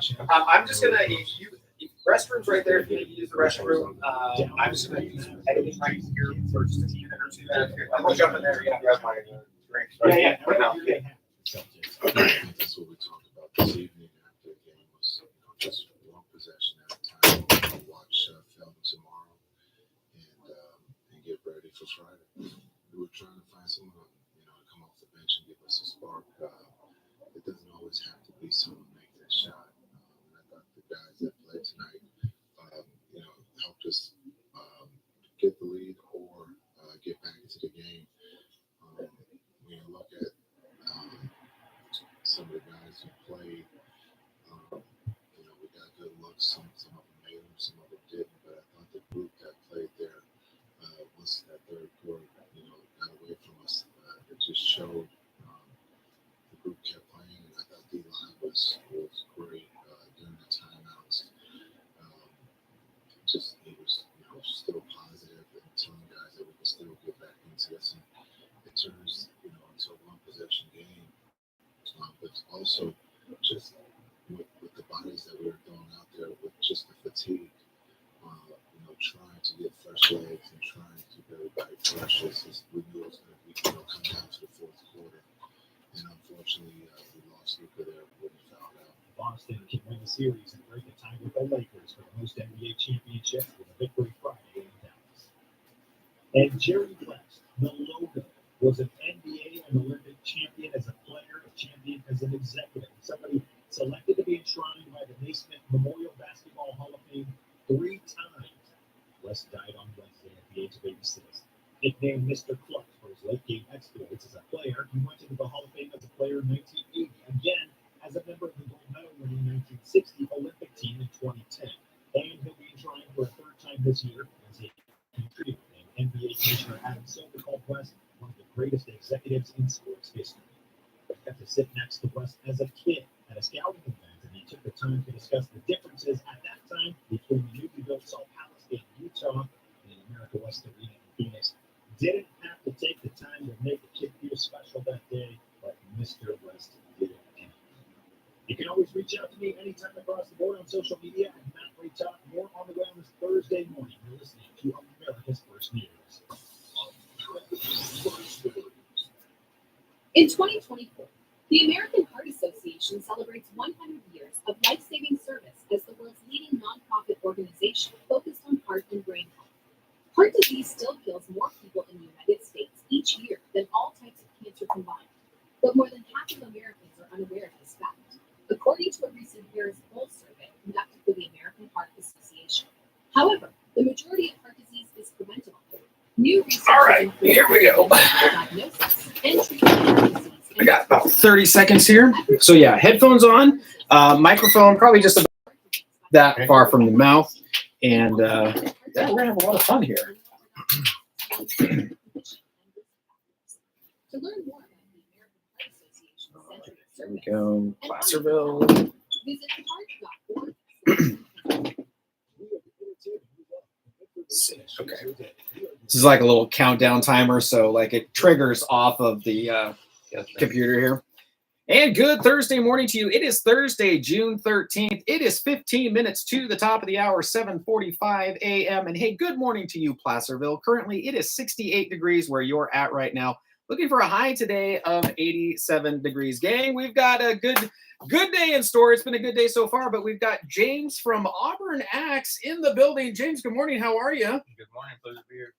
And glad that you're here. So, first of all, tell me a little bit about axe throwing. Let's just set the stage. Let's get right into it right now. Going into this building, enclosed space, throwing an axe. Just take me there for a minute. What is that like? You know, it's a lot of fun. We have a really nice atmosphere, and that's a lot of the feedback that we get when you walk in. It's got a nice homey feel. My wife did a really good job of decorating the place. Okay, and love it.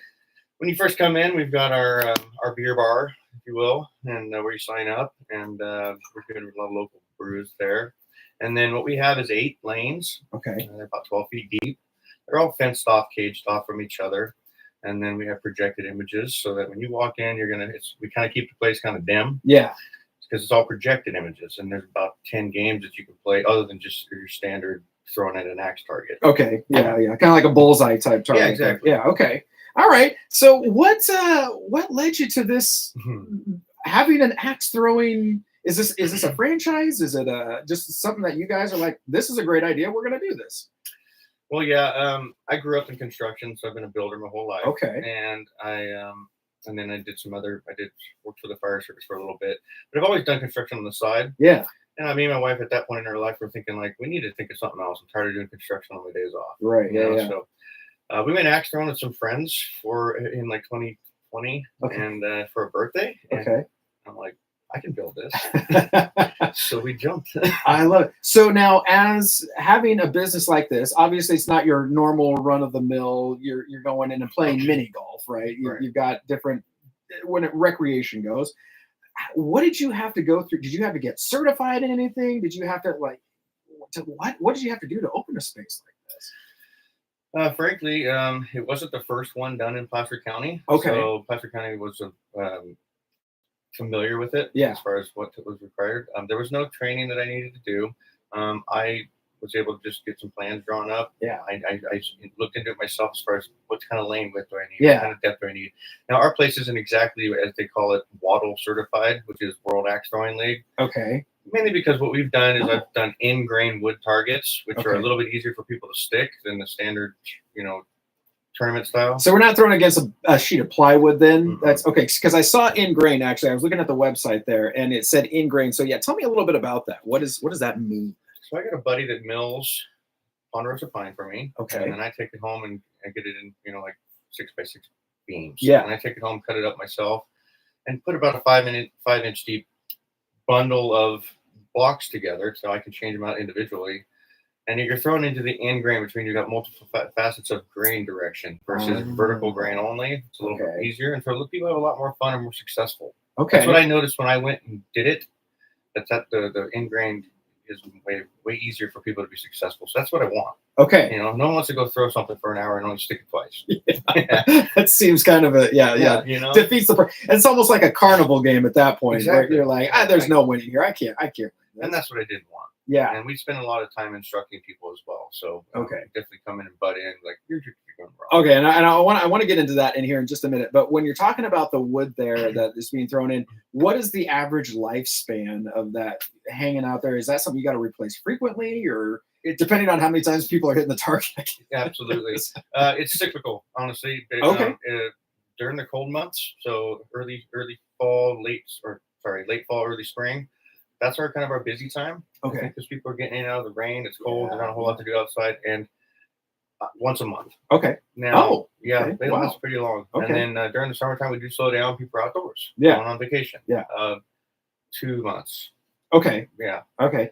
So I want to get into, because that was kind of the next question I think on a lot of people's minds is, look, I've seen an axe. It's sat over there. I'm over here. Or maybe I've got a little axe that I've for the wood stove at home, I'm going to make some kindling and that's about it. But grabbing my head around the idea. Maybe as a kid, maybe I threw an axe or something like that, but I can't get my head around how to properly throw an axe. Now, you said you do a little bit of training when you get there, so you're not just handing something to somebody and saying, "Good luck, Right. have fun." Like, what does that training look like, and does it take a long time, or what is that? No, what we do is we get the people set up, at their lane. We can do up to 6 people a lane. So, and sometimes when I have larger crowds, I got to kind of shut the whole place down and I teach everyone at once.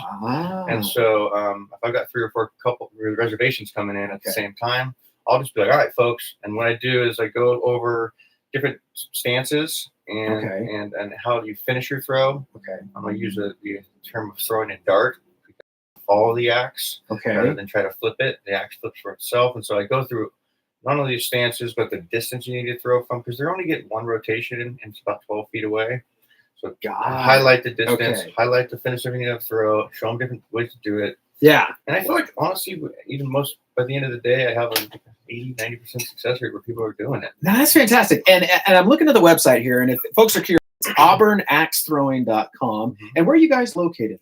We're located behind A&P off of Dry Creek, on the west side of Dry Creek Road. Dry Creek, right over there. It used to be Fun Finning for anybody that didn't remember that place. Okay, yeah, I was going to say it's right in that same, but it is that place. Yeah, right behind Arco, right over there. Okay, fantastic. And again, it's auburnaxethrowing.com. Now, you said folks can make reservations, so like groups can come in and can they rent out the space? Like, what is that? Absolutely. So our website's very simple to navigate. It's a fantastic website, by the way. I love it. It's very cool. That's all family members in the. Is it really? That's my sister-in-law. Get them here. Yeah, they work for free most of the time. So sorry, what were we we're talking about reservations. Groups can come in and so the website's easy to navigate. Yeah. It's, our throwing is based on number of throwers. Okay. So that's going to be the first question you're asked, and then you're going to pick your date, time, duration.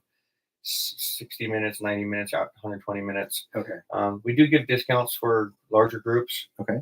And you can rent the whole place out, and that's kind of a handshake agreement. Okay. So now we were talking a little bit before we went on air. You said, actually, and I thought this was super creative for folks that are maybe in the business world, in the small business world, are looking maybe to switch things up. I if you've been in the business world, you've probably done a team building event or done something like that. That you got to host some groups, and they came in and could actually use your TVs for presentations and stuff. Yeah, that's something that I really would like everyone to know about.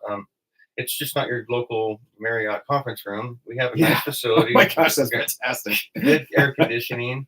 And, you can come in and I've had a company local here that came in and did like a 3-hour training for their employees. Yeah. And then we opened early. We came in at 8 a.m. Yeah. And then they did a 3-hour, got some food brought in and did the 3 hours of throwing, and it was the whole day, all before we opened up our normal business hours. Yeah, so, that's a fantastic idea. I really like to let people know that. Yeah, instead of maybe we have the space. Yeah, exactly. And in the corporate world, we call that an offsite. Guys, we're going to do an offsite, and we're like, all right, what are we going to do? Some conference room somewhere? Like that makes it super fun, especially when you've got something to look forward to. Absolutely. Like, hey, we're going to throw some axes. Talking to James at Auburn Axe here, and again, the website is auburnaxethrowing.com. Great website, right? And I love how you have some frequently asked questions right at the front page. They're like safety, it's important to us. Like you talk about the end grain, that surrounded by rubber. Now, when we come back, we're going to break for a commercial here for a little bit. I want to talk about bounce back because it doesn't happen. Now, when I did it, and maybe I was a little slow on the uptake, I did have one come back. Now, nobody lost a limb. It was fine. It's all in a controlled environment. But then I also want to talk about we've got alcohol, and oftentimes you hear and alcohol was involved after something like that. Want to talk about that and what that looks like in an environment like this. So we'll be back right after this, talking to James from Auburn Axe. Back after this. Going good so far? Yeah. Yeah. So. It's great. I don't know, as long as sure my wife's going to critique it in there. Yeah. She said perfect. That's great. And I'll get you, I don't know if I have your email, but let me get your email after this, and I'll send you the audio, like the recording of it. So like if you guys want to put it on the website or you want to put it on social, or you can do with it what you want to. Yeah. It's totally up to you. I mean, if you want to chop it up and edit it, I mean, that's totally cool. Okay. But let me get through these. Is there anything else that you, again, totally flexible here, anything else that you want to bring up that we want to make points that we want to hit? Yeah. It's not happened yet. I'm hoping in the next day or two, I'm going to make a couple changes to the website. Okay. Where we're going to do kind of special events. Oh, great. Like on right in the front. And so we're doing line dancing on the 26th of this month. Yep. All right. And we're going to have a barbecue smoker guy come out. Nice. And so I just want to, and I'm going to get flyers out here shortly and our Instagram. Yeah. We do have Facebook, but I don't ever use it. But I know that it connected, you know.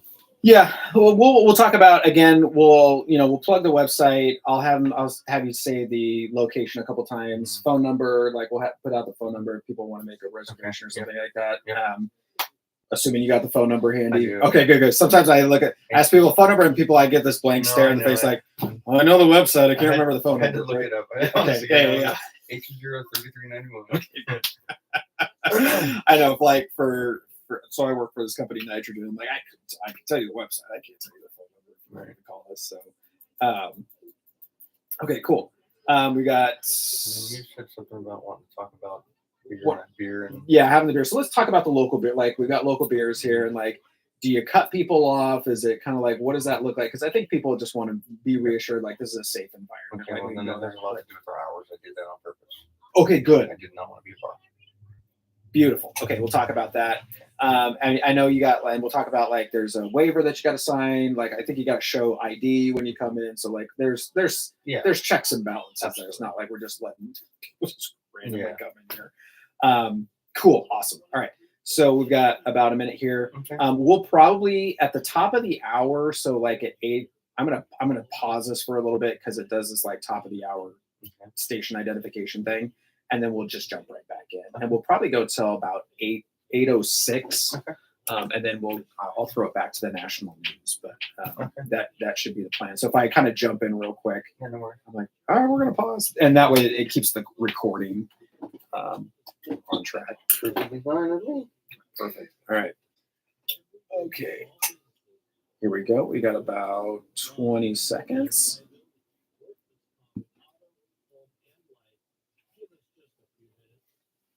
So there's some that I can skip, but the ones in yellow that's playing. So like this is playing right now. The ones in yellow, those are the paid ones. We play the paid ones. Here we go. 3 minutes to the top of the hour, 7:57 a.m. If you're just joining us, I'm talking to James from Auburn Axe on this International Axe Throwing Day. James, did you even know that there was such a thing as an International Axe Throwing Day? No, I did not actually. I mean, I guess it makes sense. We've been swinging axes for a long time. Been swinging axes. What is it? The famous Abraham Lincoln quote: "If you give me 3 hours to cut down a tree, I'm going to spend 2 of those hours sharpening my axe." Absolutely. So, speaking, and here, this is called a segue, kids. Speaking of a sharp axe, I want to talk a little bit about safety. Now, we're talking about there's alcohol and there's throwing sharp implements at a target, and we're assuming everybody's just going to behave themselves. Tell me a little bit about the mix of having beer, and it's actually very cool. You said there's mostly just local breweries. Yeah, probably about 80-90% of our local breweries here in Nevada County. Yeah, that's fantastic. So people come in. How do you is there like everybody gets one beer? Is there a cutoff, or how do you manage all of that? I can tell a lot when people walk in. Okay. You know, sometimes later in the evening we get the pre-partiers. Got it. I do pay attention to that. I have let people not throw. Okay. Really just depends on where they're at, and then. I don't really have a. I mean, typically based on ABC's laws, I have to monitor that for people. So I got to tell people. You just say like, yeah, we're gonna hold off on that. I haven't had to do that very often, to be honest with you. Okay, and we were talking off air a little bit. It's like your hours are kind of intentional, the way that you have your hours set. Right. Around that. 4 to 9 during the week, and 4 to 10 on Friday, 2 to 10 on Saturday. But the whole idea is that I don't want to be the late night bar. Okay. We wanted to have some, and it's very family oriented, by the way. Yeah. People are bringing their kids in. Okay. And so. And what's the youngest again that somebody's in there that can? 12 years old. 12. Yep. And when we're slow, I've had some dads come in with their younger kids, and we just kind of work together, kind of private teaching. Okay. Mm-hmm. Okay. Interesting. Now we're going to pause here just for a moment for station identification. We'll be back right after this. Hang on one second here.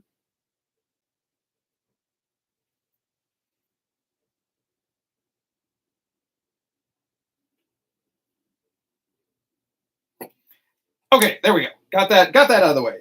So we've got kids coming in. Tell me a little bit about how you're teaching the kids. Actually, even how you're teaching adults. Now, when I did the one time, they're like, it's like you're pulling down the rope on a bell or something like that. It's like straight down, and then you release, and it kind of flies about one rotation before it's going to hit the target. Okay. Got to kind of be visually descriptive. Earlier, I think it's very important to stress distance. Okay. Because the axe will do itself. Yeah. Do it to flip itself, and how you finish your throw. You got to kind of finish it. You're not throwing it that hard. You're using your body motion. So I kind of teach a non-stepping throw, and with little kids, they don't have the strength to do it that way. So with younger kids, it's more of a step forward and throw. Really, just a matter of seeing how they throw. Okay. Whether or not they can throw. Got it. When they're younger. But most people have thrown things in their life. That's true. There are people That's that true. come in and they've thrown a rock necessarily, but we get them thrown. There's a little bit more of a learning curve there. Exactly. Got it. Okay. Now I love that you're saying that there's different times of like, hey, we have groups that come in, like there's slow time, just like any business. There's up times, there's down times. One thing that I love to stress here is just the importance of supporting our local businesses that are getting out, finding creative ways to get out there. Like you said, the group events will come out there and they can rent the space, do their presentations. Now we were talking a little bit off air about events that you guys have got happening. So it's like, hey, it's an axe throwing place, but also we've got other stuff that's going on. Yeah, correct. Yeah, absolutely. It's going to be posted up on our website here shortly, and our Instagram at Auburn Axe Instagram account number. We're going to do some line dancing, folks. Apparently, from what I've heard from all of you that have come throwing axes, there's not any place to dance around town. So we're gonna on the 26th of this month, Wednesday, 6 to 8, we're gonna have a 2-hour good line dancing.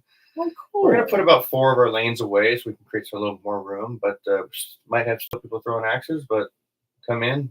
It's a $15 cover charge. Yeah, and that covers your 2 hours of instruction.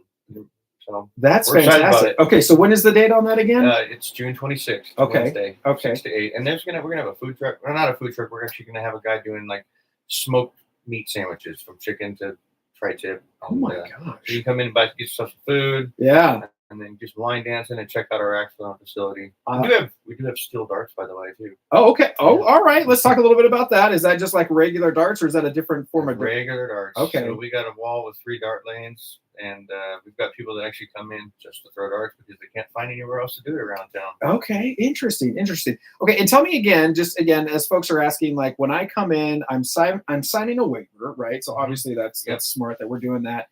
And then I show ID, right? So as far as folks coming in, we're like, yeah, okay, you're cool. And I like what you said before, like if somebody's looking like maybe today's not a good day to throw, we're gonna let them know that. Have you ever gotten any pushback around that as far as folks giving you any sort of Actually, no, I should say. No, not really at all. Some people, typically there's someone in the group that real knows it. Yeah. And that's the person I talk to. Okay. Who's the monitor of the group here? Who's the group? Yeah. Boy. Got it. Talking to James from Auburn Axe. You can find them online at auburnaxethrowing.com. Again, James, tell us the location and the phone number real quick. All right. So we're on Dry Creek Road, just behind the Arco. It's 11905 Dry Creek Road. And it's Unit 1. So we're going right on the street with all the glass, and we got some signs up there. You should be able to find us pretty easy. Love it. And what are the prices if I'm going to throw for a little bit? What is so it is per person. We can share some specials. I'll tell you about in a second. It's 25, 35, and 40 for 190 and 120 minutes. Okay. Oh wow, that's a good amount of time. Yeah, so you can throw up to 2 hours. We do have discount rates for people that come in like with groups of 15, where we'll do it's almost a 40% off. It's $25 for 2 hours. And with those larger groups, a lot of times we'll book out the hour ahead or after, so that they have time to set up, bring their food in. We encourage you to bring your own food, and we do not have food on site. Okay, got it. Yeah. Okay, fantastic. Now I got to say we got about a minute left here, so just curious, like what's probably one of your most memorable a funny thing that happened, or that you're just like, yeah, I'll never forget that? A lot of times it's funny how people will throw an axe down something that's 6 feet wide, and they'll get it stuck behind something that, you know, or because we have these rubber drapes, horse mats, and they're designed to swing, so that's a safety thing where it deflects an axe that misses the wood board and drops it, so it's not bouncing back. And it just gets wedged in there, and they disappear. Someone will throw an axe, and it's like, where did it go? Because that just defies physics and gravity. It's lift the drape of, oh, there it is. Good throw. And pretty much, I'm guessing pretty much everybody throws it in a forward. It's not ever really going back behind. No, we've never had anything like that. In fact, you know, if people are wondering about safety, it's been really safe. Just pull the axe out with some leverage. So it sticks in pretty tight. You don't want to hit yourself in the face. We don't want to do that. Well, James, it has been a pleasure. It's been awesome talking to you. Thanks so much for coming in. Again, James from Auburn Axe. You can find him online at auburnaxethrowing.com. And once again, the location and the phone number for folks. 11905 Dry Creek Road, Unit 1. Phone number is 530-820-3391. Fantastic. James, appreciate the time. Good luck, and we'll see you down there at Auburn Axe. We're going off now to America's First News. See you back here in just a bit. Dude, Nick, I think we hit all the points that we wanted to hit there. And yeah, like I said, give me your email, and I will actually, shoot you. You want to write it? Just like right there or something like that. We can get us out. Christine, good morning. How are you? Good. How are you? I'm good. First Theater Thursday. Yeah. Let's go. Let's do it. It's Chris and Christine on Theater Thursday. I love it. I love it. So I'll probably get that to you tomorrow or on Monday. So, no worries. But yeah, like I said, you guys can take it, use it however you want to, or just put it in the archives, however that goes. So yeah. Awesome. So Jim, hey, if you're ever down for coming back again, if we have a reason to have you back, is that cool? I mean, hopefully it didn't scare you away from like, it's the worst thing ever. So, okay. And I mean, I had one quick question. Yeah. The advertisements that are paid. Mm-hmm. I'm not in a position to do it right now, but what is that? So I would have you talk to Mike Remy. He's our sales guy. So like, if you want to, like, I'll shoot you an email and I'll include his email in there too. Actually, no, I can do you one better. Oh,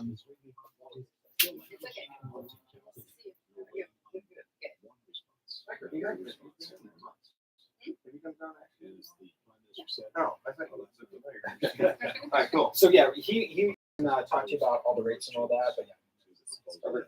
So yeah, happy to. That'd be awesome, dude. I'd love to have it. I mean, you can even come in here. We can record a commercial if you wanted to, or we can do it, or however. I mean, he'll talk you all through it. But anyway, awesome. Thanks, James. I have thrown axes. See you, James. Okay, awesome. All right, I need to insert a commercial in here. I didn't play it because we were busy talking. So sometimes you gotta do it. I know, right? Like, as long as I play it at some point, it's there aren't repercussions. Okay, so we'll go on at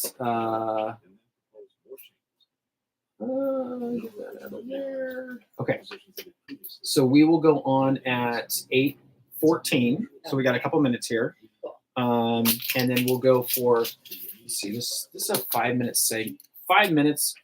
You'll probably go longer than 5 minutes. How long do we think? It's basically three things I need to talk about. Okay. And then if we have some extra time, you can tell everybody how cocktails and cinema was. Yeah, we need to talk about that. Okay, so I got 1:30 of commercials. Let me see. So maybe let's try and squeeze this in 5 minutes before we go back. Cocktails and cinema was concluded. Security reconstruction. But that plan is key to turning the ceasefire into an enduring end. Sorry. Good. The differences between the two sides. And the ceasefire proposal has global support, but it hasn't been fully embraced by Israel forces. 3 sheriff's deputies were shot Wednesday while responding to a counter-Illinois. Suspect was also wounded. Auburn County Sheriff Brian Van Vickle said the deputies were responding to a report that somebody inside the home was threatening to kill themselves or others. Approximately 8:39 this morning, we received information from a family member.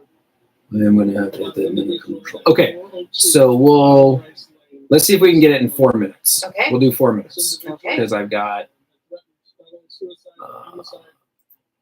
And it was quickly determined that our emergency Okay, response team because we'll get that commercial. the hostage investigators who arrived on So scene 4 minutes, we'll hit it. due to the lack of communication, it was determined that our Let's do it just a emergency quick. response team I think we can do a quick recap of Cocktails and Cinema. Okay. Like, that was awesome. Okay. Great turnout. Yes. And super fun. Like highlight, like a quick highlight for it, and then like let's get into it. Oh, I was gonna have music to introduce you. Walk up song. Do you have a walk up song? Like, what's your? You know what that is? Theater kids are like what? A walk-up Like song. when a batter walks up to the plate and they play like a song Yeah. that they walk up to. I was trying to think of like, yeah, I was trying to think of like what's theater type, like Hollywood, Yeah, something like that. That'd be great. kind of like a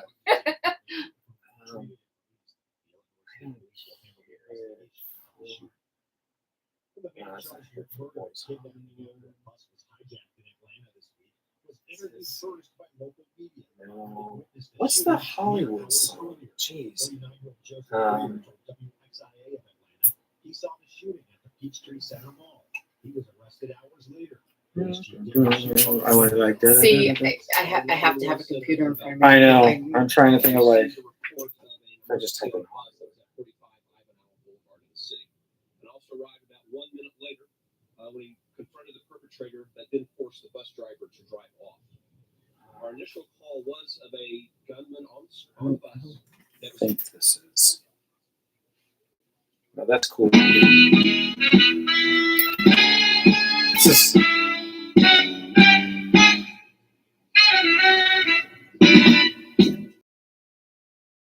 The Hollywood Swinging by Kool and the Gang, which is.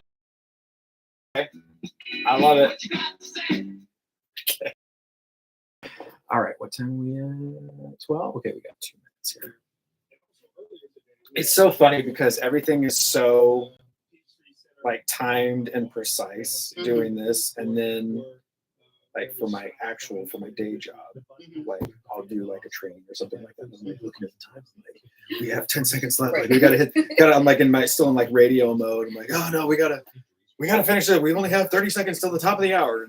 And my coworkers are like, "Would you just relax?" I'm like, guys. Isn't it George Benson's Broadway, right? Oh, is that what it is?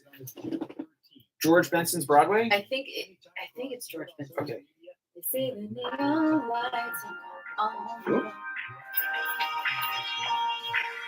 What the heck is that? Oh. How the heck did that start playing? What? That's kind of awesome, though. Oh my gosh, it scared the bejeebers out of me. George Benson's Broadway? Yeah, I think it's on Broadway.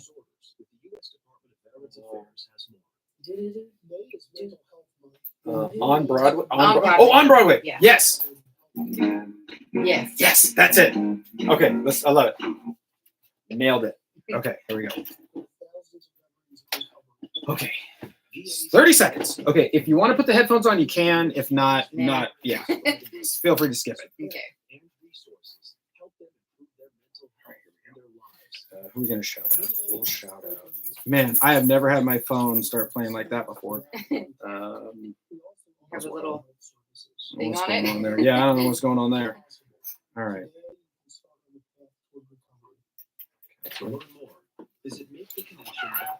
Shout out my wife up in Colfax. And good Thursday morning to you. It is Thursday, June 13th. It is 14 minutes past the top of the hour, 8:14 a.m. And good morning to you, Colfax. Currently, it is 72 degrees where you're at right now. Looking for a high today of 86 degrees. Gang, I am excited. The hits keep on coming.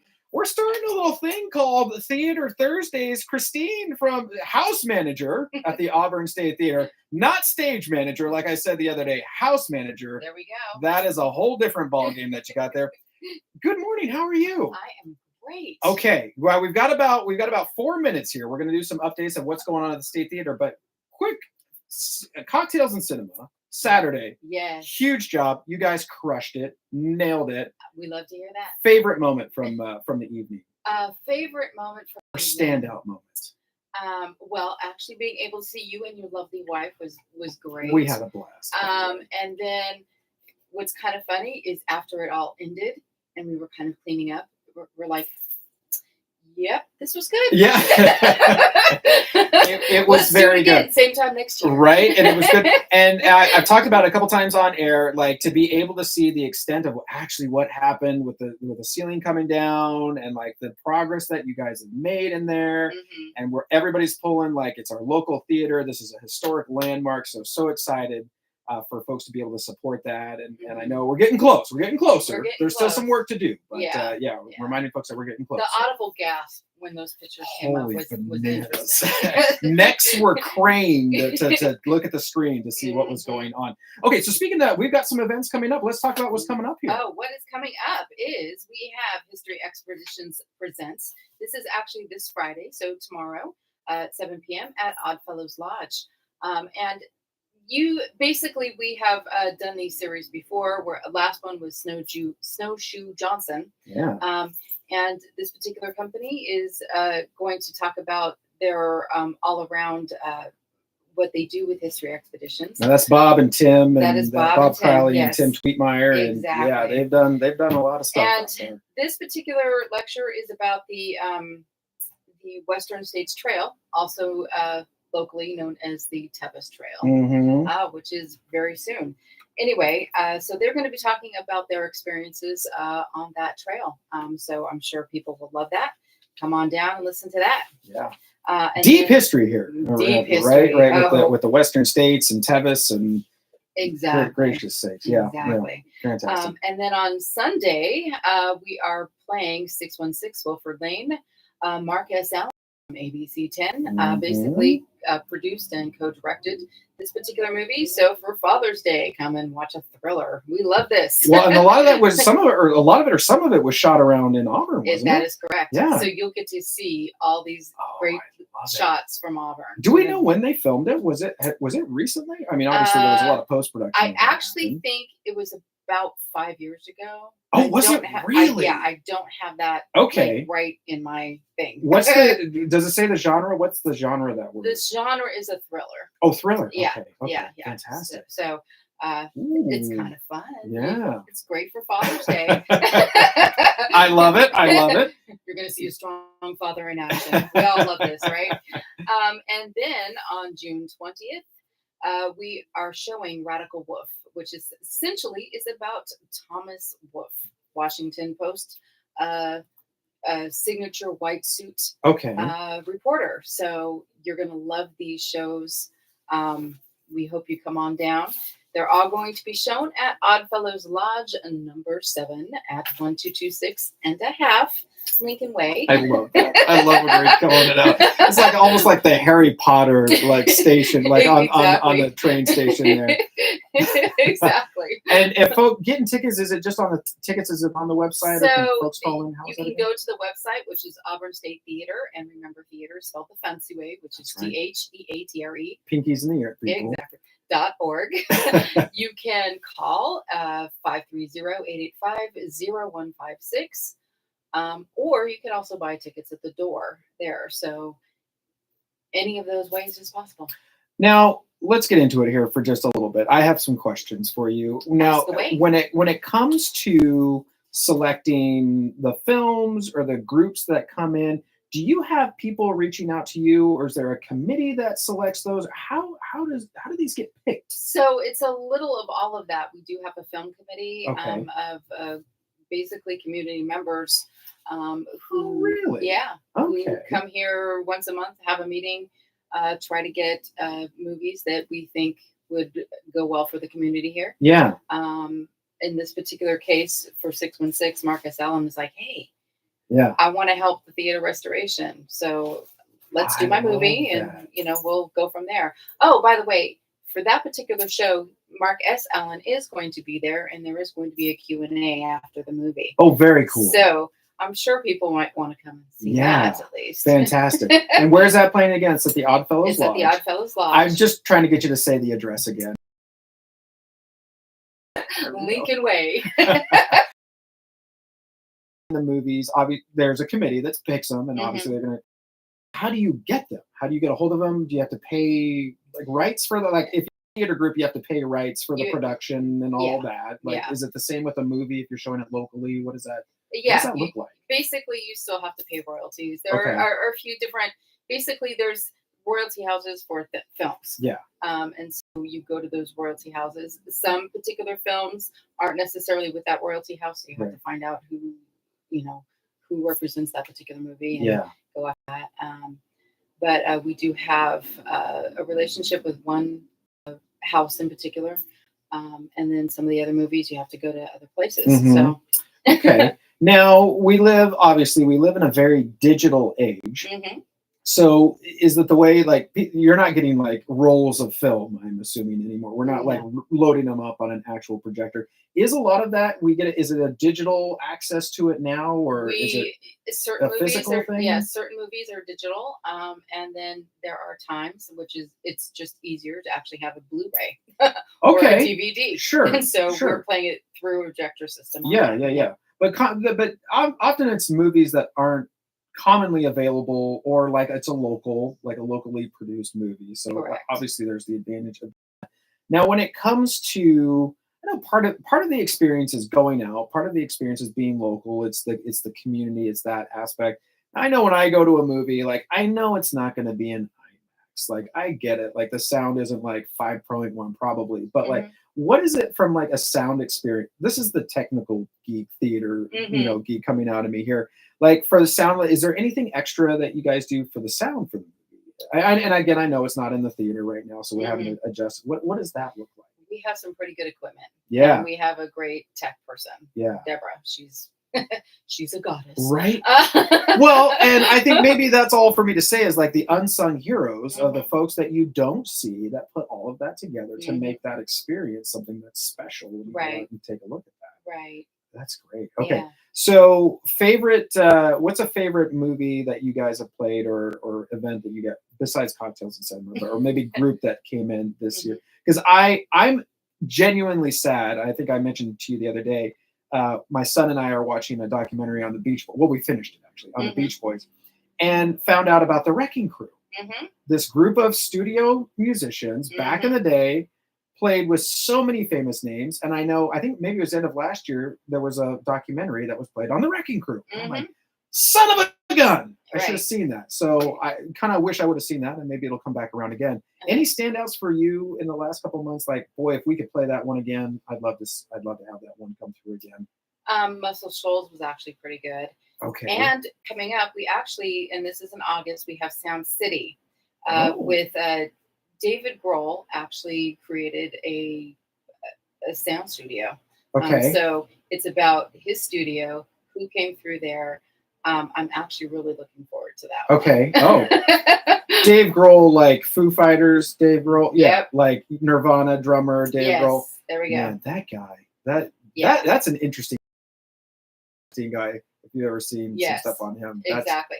I mean, and if you just look at the music industry in general, and what they want to do as artists, and maybe getting out of the machine a little bit to help do those things. I think it's incredible. Well, it requires innovation. I mean, just like here, right? Like we've got to innovate. We've got to find a way to use what we have now and go forward. And let's be honest, people's attention spans are limited sometimes now, and we got like, what are we doing to still rekindle that? Because it is storytelling, isn't it? Well, that's what theater is, and it's supposed to evoke emotion. Whether it be, I think a lot of people actually come to theater to, get out of their doldrums everyday life and laugh. But then there's also the kind of stuff that makes you feel. I remember those days when I was young. I was out on the beach listening to the Beach Boys. Oh my God, weren't those great days? Right. Yeah. Or whether or not getting into a relationship, or your heart fluttering, or getting out of a relationship. Oh my God. Yeah. Right. That we tell stories. We tell stories, and well, it's so like much it's to that, right? Well, and you're absolutely right, and you definitely hit on it. It's something that we don't think about, but whether it's a song or whether it's a movie, and in this case, I'll just think back to like That Thing You Do. Tom Hanks back in the late '90s, like it was for my high school girlfriend. It was the first movie that we went and saw together, right? Like I remember That Thing You Do. Like I'll hear that soundtrack and that song that played 100 times during the whole movie and it's stuck in your head. But I'm like, oh my gosh, that is a core memory. That is a sense memory. And that's what this is, bringing these films back or introducing new ones. That's what we're doing. We're invoking. Exactly. You and I could talk for an hour. We should. Yeah, we could. People are like, all right, get on with it. Danger, Okay. danger, Will Robinson. Yeah. Okay. Remind us again what's coming up here again and how we can get tickets and where we can see. Okay, so you can all go to our website because you can see just about everything that we're going to have in the next few months, which is Auburn State Theater, theater spelled the fancy way, theatre.org. Love it. You can call 530-885-0156, or you can always buy tickets at the door. The next 3 shows are happening at the Oddfellows Lodge number 7, and that is at 1226 and a half Lincoln Way, across from City Hall. Snooty people, snooty. Yeah. So, and I do want to point out, if you haven't, the one on the Western States Trail. So I've actually had a chance to, I don't know if you know, but I've run the social media for these folks as they've been doing Snowshoe Thompson, as they've been doing the Donner part, like the Forlorn Hope, and like really cool people. So like Bob Crowley, Tim Tweetmeyer. I don't know if Elka and Jen are going to be there too, but not for this okay. one. So if it's Bob and Tim, like ultra marathoners, I don't know how many times Tim is like one of the top Western States runners around. Like how many buckles he has, it's crazy. But these guys are doing some serious historical research, some serious historical work. If you haven't seen, just on Expedition Unknown, so it's a Discovery Plus, where Josh, I can't remember his last name, came in. I just watched the episode the other day, and basically, like, it's such a huge validation of the work that these guys are doing to go back and look at history, look at the history of the Donner Party. Everybody's like, yeah, it's the cannibalism thing, right? But like, actually, what happened there? The story that the Camp of Death, what happened there? And so, if you've not had a chance to sit down and listen to these guys. These guys, they're not faking. Right. Like this is legit stuff. And it's interesting. Last time they went for Snowshoe Thompson, I actually watched them. Went online. They got the GPS tracker. Yeah. I mean, and for me, history is always about. You can't know where you're going unless you actually know where you've been. Great quote. Yeah. Yeah. So good. You're absolutely right. Absolutely right. Okay. Well, it's the Christine and Chris show here. We're talking theater. We're talking all. Hey, let's do this on. You want to do this on Thursdays? We'll just do a theater Thursday every other. Okay. Yeah. We'll keep folks up to date on what's going on. Producer Adam, roll the music here. Oh, he didn't roll the music. Hang on. No. We gotta play out here. And it is 2 minutes to the bottom of the hour. Back right after this. There we go. Okay. Press the buttons, Chris. Okay. Fantastic. We went longer. I don't care. It was super fun. Okay, I got that. So I'm like, we're having a good time. I don't care. I'm not going to hit that break. So if we want to do next Thursday, fine. If we want to do every other, we can. No.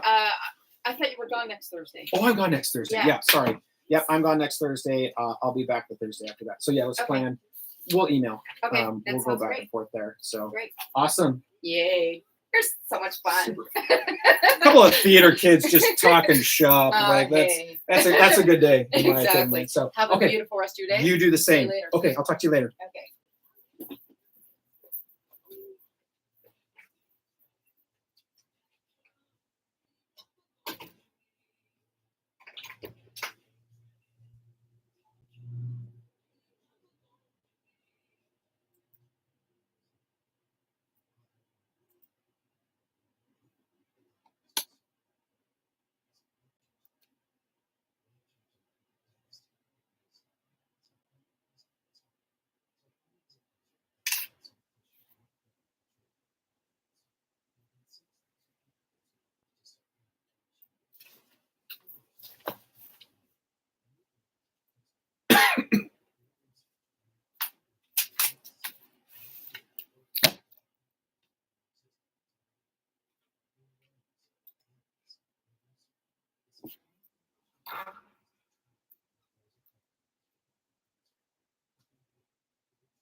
30 minutes past the top of the hour, 8:30 a.m. here at FM 104.5, AM 950 KAHI, voice of the foothills. Hey, good morning to you, Auburn. Currently, it is 67 degrees right now, looking for a high of 88 degrees. Holy smokes, there's the sports ball music. Let's get right into it. We're going to start on the hardwood. NBA Celtics versus the Mavericks. This is game 3 of the NBA Finals. This is the big dance, the big show, y'all. This is it for this season. Boston leads that series 3-0. Celtics on top there yesterday, 106-99.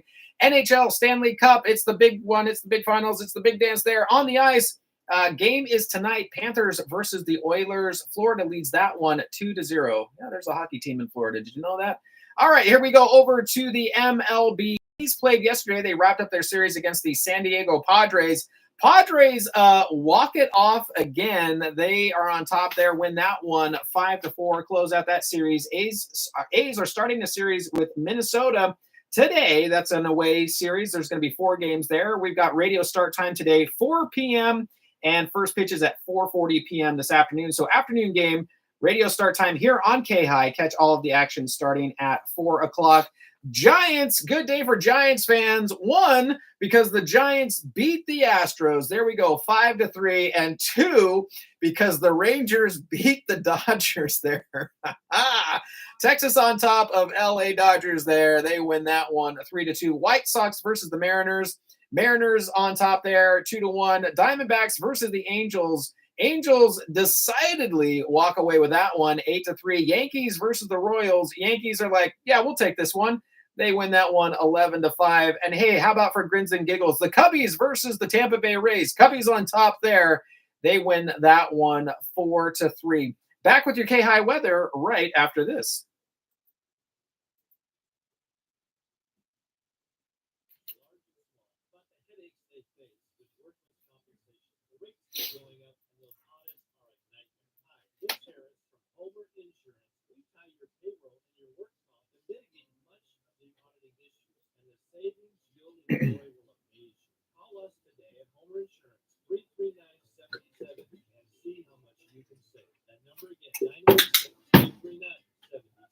All right, Timmy, you're up. Good morning forecast for your Thursday. Mostly sunny, warm today. A high temperature 85 to 90. The southwest wind about 10 miles per hour. Could be around 60 overnight. Mostly clear with very light winds. Mostly sunny Friday. Mostly sunny Saturday. The high staying about 85 to 90. The southwest wind at 10 miles per hour each day. Looks like those mid to upper 80s will carry over into Sunday. Mostly sunny. This is meteorologist Timmer from FM 104.5 AM 950 KAHI. At McCullough's department store, you don't have to battle for a parking space. Parking is very close to the front door, and you don't need a membership to get inside and make your shop. McCullough, Auburn's department store, has everything you need right now for the warmer weather: shorts, t-shirts, Levi's, those hand-free slip-on sneakers, and more. All right, here we go. Let's close it out.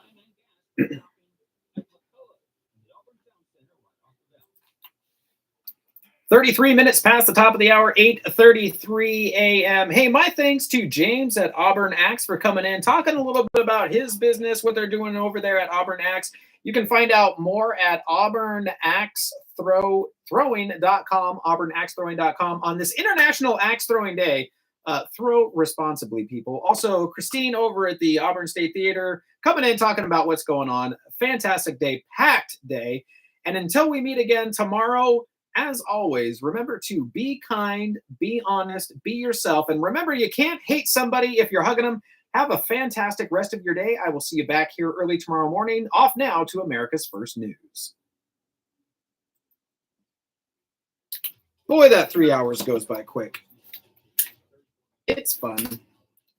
We're having a good time, everybody.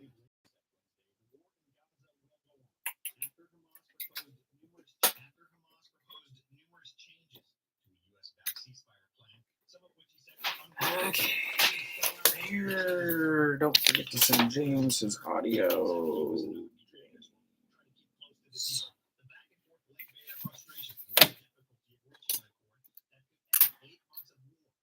Okay, thanks for joining. Bye.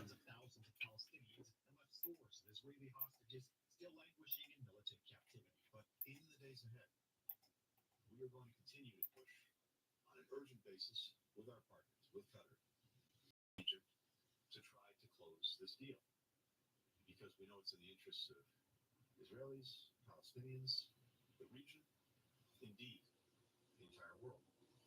And we all agree that the deal has to be grounded in principles of a ceasefire proposal that the entire international community supports.